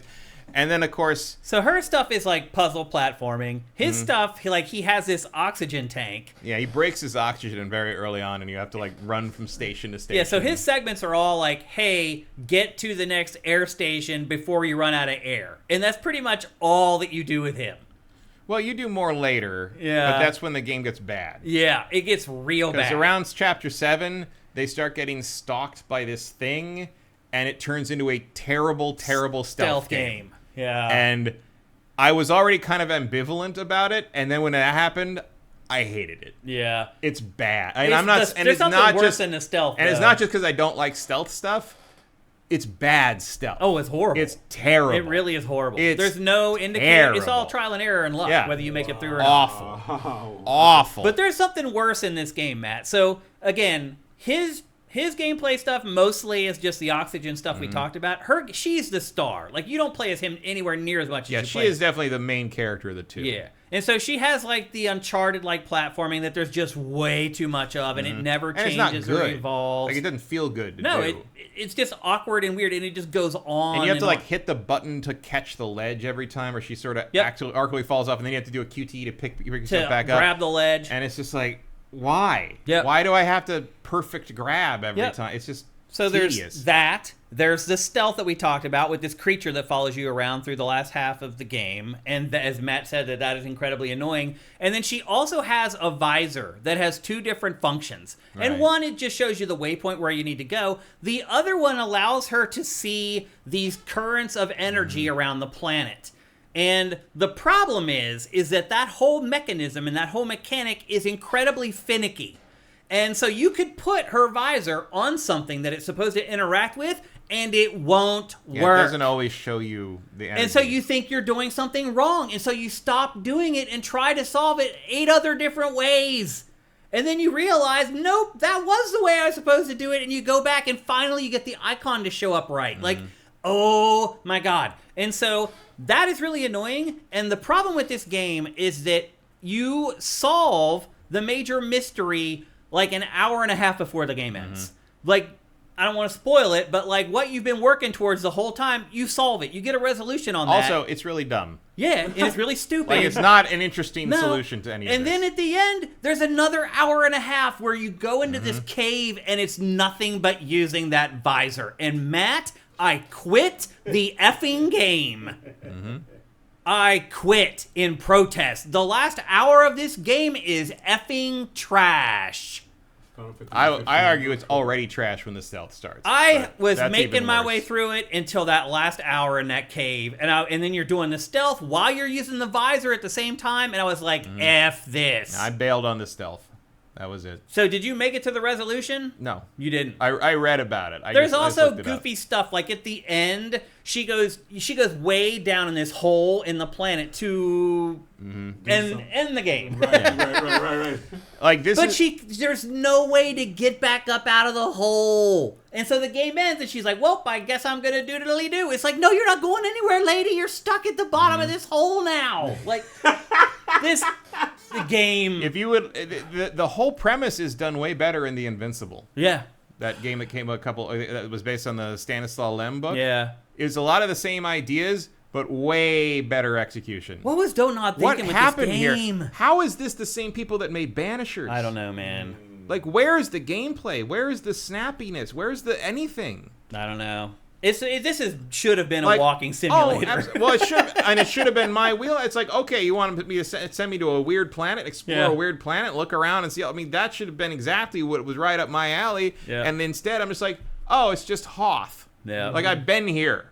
I've seen this. And every once in a while, they're like, oh, it's so warm. Yeah. I'm like, yeah, I get it's warmer than you thought like an ice ball planet would be, but it's still just a fucking snowscape. Like, Yeah, I mean, the big there's conundrum... nothing here. There's nothing to Yeah. look at. There's nothing to see. The conundrum for the whole game is, do you reunite with your lover, or do you complete the mission? That's what they're... Why is that a choice? Wrestling with I in their promise mind. you can do both. You're the only two people in the universe as far as this You're going to thing's get concerned. bored Yeah, after about 2 days. Yeah. Why not? Yeah. This is on Game Pass. The game itself No one's costs- going to come and take you off the mission. Like, Yeah. you made it. Yeah, you did it. Guess what? The mission is your life now because you ain't going home. Yeah, there's you no way to crashed get- the ship. Yeah, This is you're it. stuck. This game is $30. That's... Also, no one seems to note that, like, you're going to die. Yeah. Like, you're going to run out of food. Yeah. You're going to die here. Yeah. They never That's eat in never this. They never sleep in acknowledged. this. They No. never... Yeah, I guess the spacesuits must have real good recycling systems. That's all I can say. Yeah, I was really disappointed in this game, Matt. Yeah. I love really Don't not Nod good. usually, and I could not believe that they put out a game like this. No, this is a blown Yeah. opportunity Yeah, for sure. I mean, I hope that they do make their money back, like on Game Yeah, I Pass. hope they Because I don't can- want I hope Don't they Nod to keep go going. away. but like, But unless they keep making stuff like this. Yeah, I mean, it's not at all up to their normal, I would just work. say, like, if you're a Game Pass subscriber, I do not even recommend playing this on Game Pass. No, I don't. No, you're not missing anything. And if you are interested in like a weird, like conspiratorial, like exploring an unknown planet and trying to figure out what you need to do and what's happening, play the Invincible. Yeah, the Invincible is a much better take on this same kind of idea. You right down to the same kind of game almost. People in the chat are saying exactly what you're saying. Yeah, So yeah. Surgeon Ed, thank you for Twitch Prime. Just saw you jump in there. And Cinetike's agreeing with us. I hope they don't sink the studio from this. It is concerning, for sure. I think the Game Pass deal is maybe the only thing that can save this. So you guys are the professionals in this. When you see a game or you see a team that usually do good things, but then something go away, is it somebody that inserted themselves into like the storyboard? It's usually money. Because I mean, there's Money a or couple time. of games like this, like. I was talking about the latest Spider-Man, like some of the Spider-Man 2, like some of the story arcs, like that was in there were like out of left field when you compare it to Miles Morales and the first Spider-Man. Like, is it the same team that did that? Yeah. Like, whatever. Like, you're saying that Mary Jane is gonna go in a hole with a bunch of symbiote and like do Rambo? That's what's happening. That's a decision. There's a team of people. Yes, that's good. Whereas playing one in Miles Morales, like you felt like it's not the same kind of masterpiece level thing, but it's like when you watch, like, say, The Godfather. Yeah. You have that element where you watch that movie and you feel like you're in the hands of something. You're in the hands of a master. Yes. Like you're like, this is all gonna come together. It's all like this very like tangible. You're in the hands of master storytelling. Right. And Spider-Man 1 and Miles Morales have that thing. It's like, everything works together. Everything connects up. Yeah. I see the sinew and the muscle of this story and why it all works. And none of that is there for Spider-Man 2. None. And it's so weird that never gelled properly. So when you're talking about Aphelion, that's not money related, by the way. Right, That's something yeah. different. Yeah, But yeah. when stuff like this happens where you're like, the game's not done, and why would that studio put it out? It knows better. It's usually money. My guess would be they signed the deal with Game Pass a long time ago to have it during this window. And even though they're like, man, this isn't quite up to a scratch, like, we can't pass up on Game Pass because it will guarantee we get a big chunk back. You almost always are talking about running out of time and or money. Yeah. So that's generally why. But Yeah. you're I think that was just a creative decision, what you're talking about. Well, I think clearly a lot of stuff in Spider-Man 2 ended up on the cutting room floor. Yeah. Like I said, you do not hire Tony Jay to voice Venom and then only have Venom have like 20 lines in the whole game. 100%. Like he has no dramatic lines in the whole game for the most part. And something happened. Yes. It's Something challenging to definitely cut happened something down and have it remain coherent. I do it every week when I create GameFace TLDR. I have to chop down Matt and I a 3-hour conversation down to an hour, and it is very hard to make sure that the conversations flow and they still make sense. And if I say, like we said earlier, I have to make sure that earlier comment is in the show or it doesn't make sense. It is hard. Like, 100%. it takes a lot of time. You have to be smart, and so it's not easy to do. No, for sure. And so if they chopped a bunch of stuff out, I agree with you, Matt. Yeah. That's probably what happened. And a bunch of times, like, you make those choices and they have consequences, but you have to, like they showed a couple weeks ago, they showed a cutscene from the end of Infinity War, where Hulk runs into because originally he did Hulk out in the Hulkbuster and become Hulk during that fight at the end, and then he runs into Black Widow, and Black Widow instantly starts going like, oh, sun's getting low, big guy, trying to calm down. He's like, no, Nat, I'm cool. We figured it out. Like, we came to an agreement. It basically introduces why he's Smart Hulk now. Right. And obviously that scene's not in the movie. And the reason that scene must not be in the movie, because it's happening around the same time that everybody's getting dusted. Yeah. Because it's somewhere between about to defeat or defeating Thanos and Thanos doing this snap. Right. Because Sam's still there. Right. And Sam gets dusted. So clearly the problem was this scene was like in the middle of the denouement of failing to stop Thanos, Right. and it would have stopped that momentum of that whole thing dead. So you had to lose it because you had to have the impact of everybody dusting. Yep. Yeah. But as a result, Smart Hulk comes out of nowhere in Endgame, and you never have an actual explanation of the character arc of one of the major Avengers. Yeah. So stuff like that happens all the time, and there's just no way to fix it. And some of that just comes down to better planning. Yeah. And Insomniac is not a company that I associate with bad planning, But it really feels like some of Spider-Man 2 spun out of control narratively there for them. Feels Because I agree with you that Spider-Man 1 and Miles Morales are some of the tightest storytelling you will find in AAA games. 100%. And it's just not really there in Spider-Man 2. And it took me a while to kind of like, I was like 3/4 of the way through the game before I started to accept like, okay, this is just not going to come together properly here. It's not working for me. No. Well, unfortunately, we are at the last topic, so we are going to have to cut one other topic that we wanted to get to because we have a special topic with Stevens here today. Oh, it's not going to take long. He wants to discuss some of the things that he talked about when he was on GameFace last time. And Stevens, I'm just going to give you the floor. Listen, so last time I came, took the plane, and I bought Hollow Knight Silk Song. Silk Song, right? yeah. And we talked about it, and we did our first impressions or whatever. So I played the game, and I quit the game. You quit it? I quit the game, and I just want to point out that I Why? it became too hard. Yep, I knew it. And I quit, and I think I'm 70 hours in. I mean, I did a lot of backtracking. I found a lot of stuff. How many hours in? 70 hours. 70? Yeah, 70. Wow. So Sanuku is saying there's something wrong with his mic. Oh. Can you guys hear me? It's on. I see it on. Yeah. Nothing has check. changed from the whole episode. Yeah. So anyways.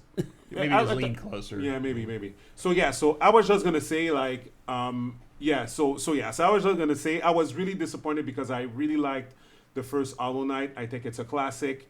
But this one I couldn't like, and I pushed through. So when you played it for 70 hours. I pushed through like really. I mean, you're more than pushed through. So first of all, the economy in this one is different. Yeah. So I think is the fact that you need to find whatever those ores are to. Oh, you're way beyond me, brother. I played it for like 10 hours. I was like, screw this game. Because at one point you get like side weapons. You have your needle and you have like those tools that they call it, whatever that that you use and whatever. So to replenish those, when you get to a bench, you need to have a specific these metal things, whatever that you find. You need to have those in abundance to be able to replenish your tools, which you need to fight bosses and stuff like that. It's asinine. I'm sorry. I'm really disappointed in the game. You played it for 70 hours. Yeah, because I really liked the first one. I think you got your money's worth at least, right? When stuff like that happens, I'm not like you. I don't feel I got my money's worth really? because I want to see it to the end. All right. And unfortunately, I have better tough stuff to do than waste my time on the game. Beat your head against the wall. Oh, man. It's I'm sorry. So I played to the first one. Like, some people would say I'm a quitter or whatever. That's fine. But I wanted to point out, I think they made it too hard. I think they made it because you were praising it when you were here before. Yes. Yeah. Yes. So you've changed on that. And now there's 100%. another game you want to talk about too, Yeah. right? Yep. So Final Fantasy VII Rebirth, I couldn't get into, but I wanted to have you guys take on it. Okay. I don't understand why. I was expecting when I start Rebirth that something was gonna get some of the stuff I did in the remake. So in stuff of the leveling and So stuff you of the thought like your materia. characters would carry over and all that stuff? Why was it that too complicated for them to do that? Why did they not do that? 'Cause That's a good question, actually. Why they don't continue the characters on? Because they are remaking something that was one product, and that you would level up throughout the entire thing.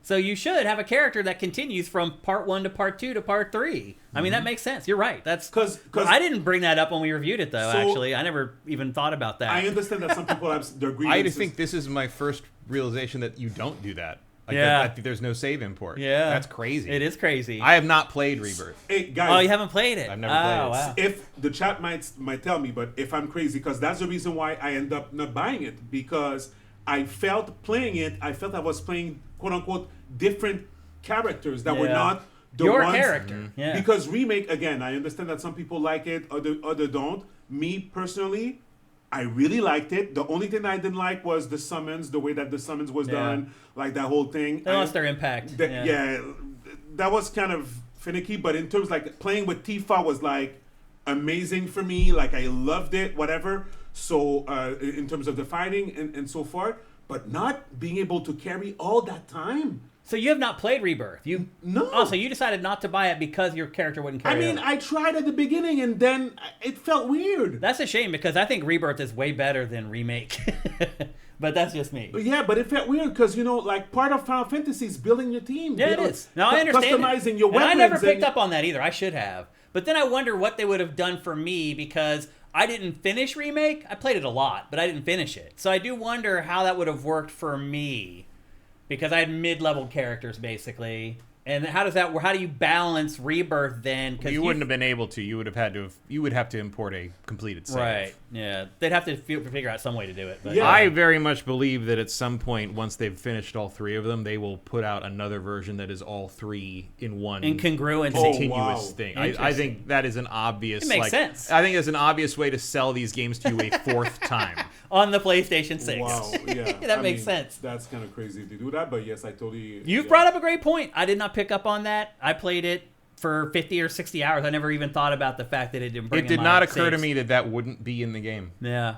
That's remarkable. And sadly, it didn't occur to me that it should have been, and that's my fault. Because I spent a lot of time customizing those characters in Remake. And, Yeah.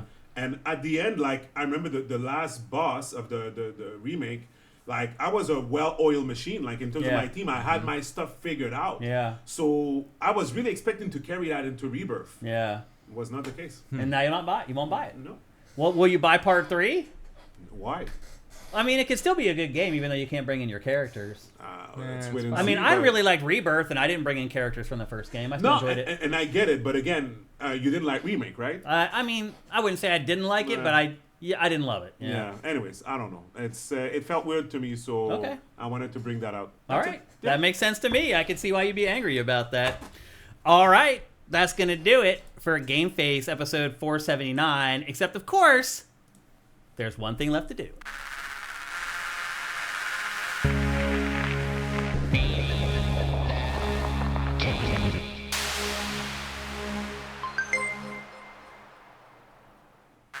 That's right. It's time for Name That Game Tune, brought to you by Soundwizardry.com, the absolute wizards in audio. I do wish Glenn from Soundwizardry could come here and sit with me like you do, because just like LS Cream, I love that we're sponsored by Soundwizardry because they're awesome people who do awesome work and something that we really appreciate. So maybe someday Glenn can show up in LA and he can sit here. That would be awesome. But until then, I'm just going to have to talk about how awesome he is. And he really, really is. Him and his team, some of the best people you're ever going to work with, passionate about games. They love games just as much as you do. If you're working on a game, you're working on a film, working on a podcast, working on a TV show, and your sound team is not getting it done, call Soundwizardry.com. Go to Soundwizardry.com. I guarantee you they will upgrade your production no matter what it is. And because they're so awesome, we play this game called Name That Game Tune, where I play 5 audio samples from a video game, and you try to guess the name of the game before this guy right here. Matt, you won again. Mm-hmm. You now have 5 wins on the year. Emperor Gestall84, who was on earlier, he has 2 wins, and then there's a handful of people who all have 1. So still lots of way to go. We're not quite halfway through the year yet, but you guys need to start stacking up some wins against this guy if you want to have a chance to become the champion. Now, you can't play, and you can't. Well, you can't say. You're going to see hints. Is my problem. Yeah, but I'm gonna listen to the. I'm not. Okay, don't that look at board, the screen. That board, I don't even understand, Okay. so you don't even need to worry about that. But I'm listening to the stream, so yeah. Okay, well, don't look at the screen because it will tip you off as to what it is. All right, so there's really no rules anymore other than the fact that the chat goes into slow mode, so you can't spam the chat with game titles. But otherwise, have fun. If you've already won, you can keep playing. You can win as many times as you want, and in fact, you should keep winning if you can. All right, let's bring up the interface. People on YouTube, thank you so much for hanging out with us for the last 3 hours. You guys are awesome. Thank you for the super chat earlier. But if you want to play Name That Game Tune, you do have to jump over to twitch.tv/SIFTD Unfortunately, we can only use one chat interface at a time to play the game. All right, let me make sure that chat's all the way to the bottom, and it is. And again, don't look at the screen, Stevens, because it will give it away. Alrighty. Let me turn up Matt's headphones. Is that good? Yeah. Okay. All right. Are you ready to play Name That Game Tune? Yep. Are you guys ready to play Name That Game Tune? Here's the first sample in 3, 2, 1.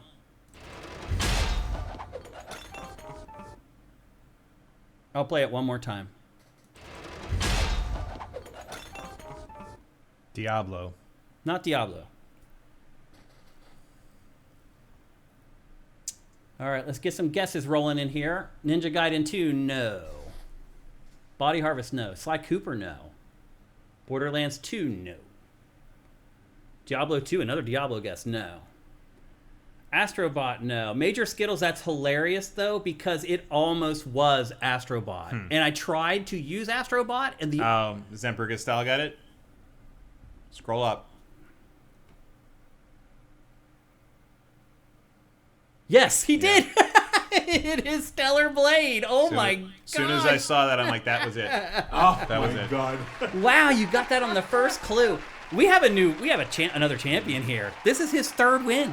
Or her. I don't know actually if you're a guy or a girl. But wow, that is awesome, man. On the first clue. And all that is a sound effect of opening a chest. Yeah. That's what it was. I should have gotten that. I played enough Stellar Blade to know that. And As soon as I saw Emperor Gastal said Stellar Blade, I'm like, yeah, that was it. That was Stellar Blade. And I'll play the rest of them just so you guys know that the game's legit. There's number 2. Because it uses the Diablo sound effect of the like that thing, and it's the Knights sound effect of Battle the Rings. That's the sound of the stuff being picked up. Here's the All fourth the one. lights are red. I have a bad feeling. And here's the last Listen one. to me. It was We haven't Stellar completed our Blade. mission. Good job, Emperor Gastal. That's 3 wins, man. Now it's You just are up to 2 us to see wins this out mission ahead through. of anybody else in the game right now. Wow. Yep. That's a big deal in this game. That's huge. It's crazy how good you are at this, Emperor. But yeah, he got it on the first clue, so there you go. We have another winner for Name That Game Tune right here on GameFace. Emperor Gastal says, I played that game like 60 plus hours, so once I heard it, I knew it. Awesome. Wow. Justin Horman says, I got an Analog 3D and an EverDrive 64. Been loving it. What were the first games you played on yours? What was the first game? It may have been Star Fox 64. I think it was. First thing I put in was Ocarina. Really? Yeah. And now I've played everything. And I got my old save out. I've been playing like Hybrid Heaven again. It's crazy. Like I've been going through this whole nostalgia. Thank you again for that, Matt. All right. That's going to do it for GameFace episode 479 right here on Sifted at sifted.net. Stevens Charles, thank you so much for coming by. Thanks, you guys. Thank you so much for your support and your sponsorship. Thank you. Best of luck to LS Cream. You know we're pulling the rope in the same direction as you every chance we get. Appreciate it very much. Thank you. If you like what we're doing here, head on over to patreon.com/sifted. That's SIFTD for people who are listening to the audio version of this show. That's pretty much where we get all our money. So if you like the show and you want to see it continue, please head over there. For $5 a month, you get all our content early. It's a really good deal. If you don't have money for that, but you're an Amazon Prime subscriber, you hear us talking all the time about people giving us Twitch Prime. That's what we're talking about. So if you are an Amazon Prime subscriber, connect your account to Twitch, and then you can give us a free $2.50 every single month. You do have to go back every month and do it. That sucks. I get it, but it makes a big difference for us. We really appreciate it. And if you don't have Amazon Prime and you're broke, can totally get that. You can still help us out. Just like the show, comment on the show, share the show on social media, review the show on any of the podcast services that you're listening to it on. All that stuff makes a difference. I know you may think it doesn't. It really does. So you don't have to spend a penny to help us. It would be awesome if you could do that. We would really appreciate it. So let's see. Next week, we've got Directive 8020, Subnautica 2, which just leaked out today, early. Already? We saw Forza Horizon 6 leaked out yesterday, right? Yeah, because they didn't encrypt it Yeah, on Steam. on Steam. It's Whoa. out. Yeah, and they're lifetime banning people from their entire franchise if you Wow. play it. I mean, So anyway, Directive 8020, Subnautica 2. Keep an eye on that one. That's going to be a big indie hit this year. We'll be talking about both those next week. And of course, I guarantee you crazy stuff will happen before then, and we'll have a bunch of other topics as well. Subnautica 2, there's one I'm not thrilled about giving money to that publisher. Yeah. Crafton, after all the stuff Yeah. that they did. The way I look at it is, if the developers come out and say, you know what, we're okay with it, then I guess I got to be okay with it. Yeah. So that's the way I'm looking at it. But I'm going to play it because I really like Subnautica 1. So I did like Subnautica 1 a lot. yeah, we'll give it a go and we'll talk about it Is next it actually week. coming out or is it early access? It's early access. Yeah. Yeah, I know. But Subnautica 1 I think also was, and it was pretty finished when it came out. Yeah, but it wasn't finished. Yeah. It was pretty different. They definitely improved it a lot. Well, I am disappointed we didn't get through a couple topics today. We didn't talk about Halo 2 and 3 remakes. We didn't talk about a couple other things that we had in the show. Probably we'll slide those into next week's show. They're good topics. eBay so. did reject the GameStop bid. I saw that. Of course they did. the dumbest thing I've ever You seen. don't need to spend an hour on that. Nope. Yeah, really all you need for that one is Yep. All right. Well, that's going to do it. Thanks to everybody. We're here every Tuesday at 1 p.m. Pacific, 4 p.m. Eastern. Well, we weren't last week, but usually we are at twitch.tv/SiftedGames and youtube.com/SiftedGames. Come and join us and have some fun on the live show. We always have a good time doing it, and we had a good time with Stevens this week. So, everybody, have a great week filled with great games. GameFace is up and out.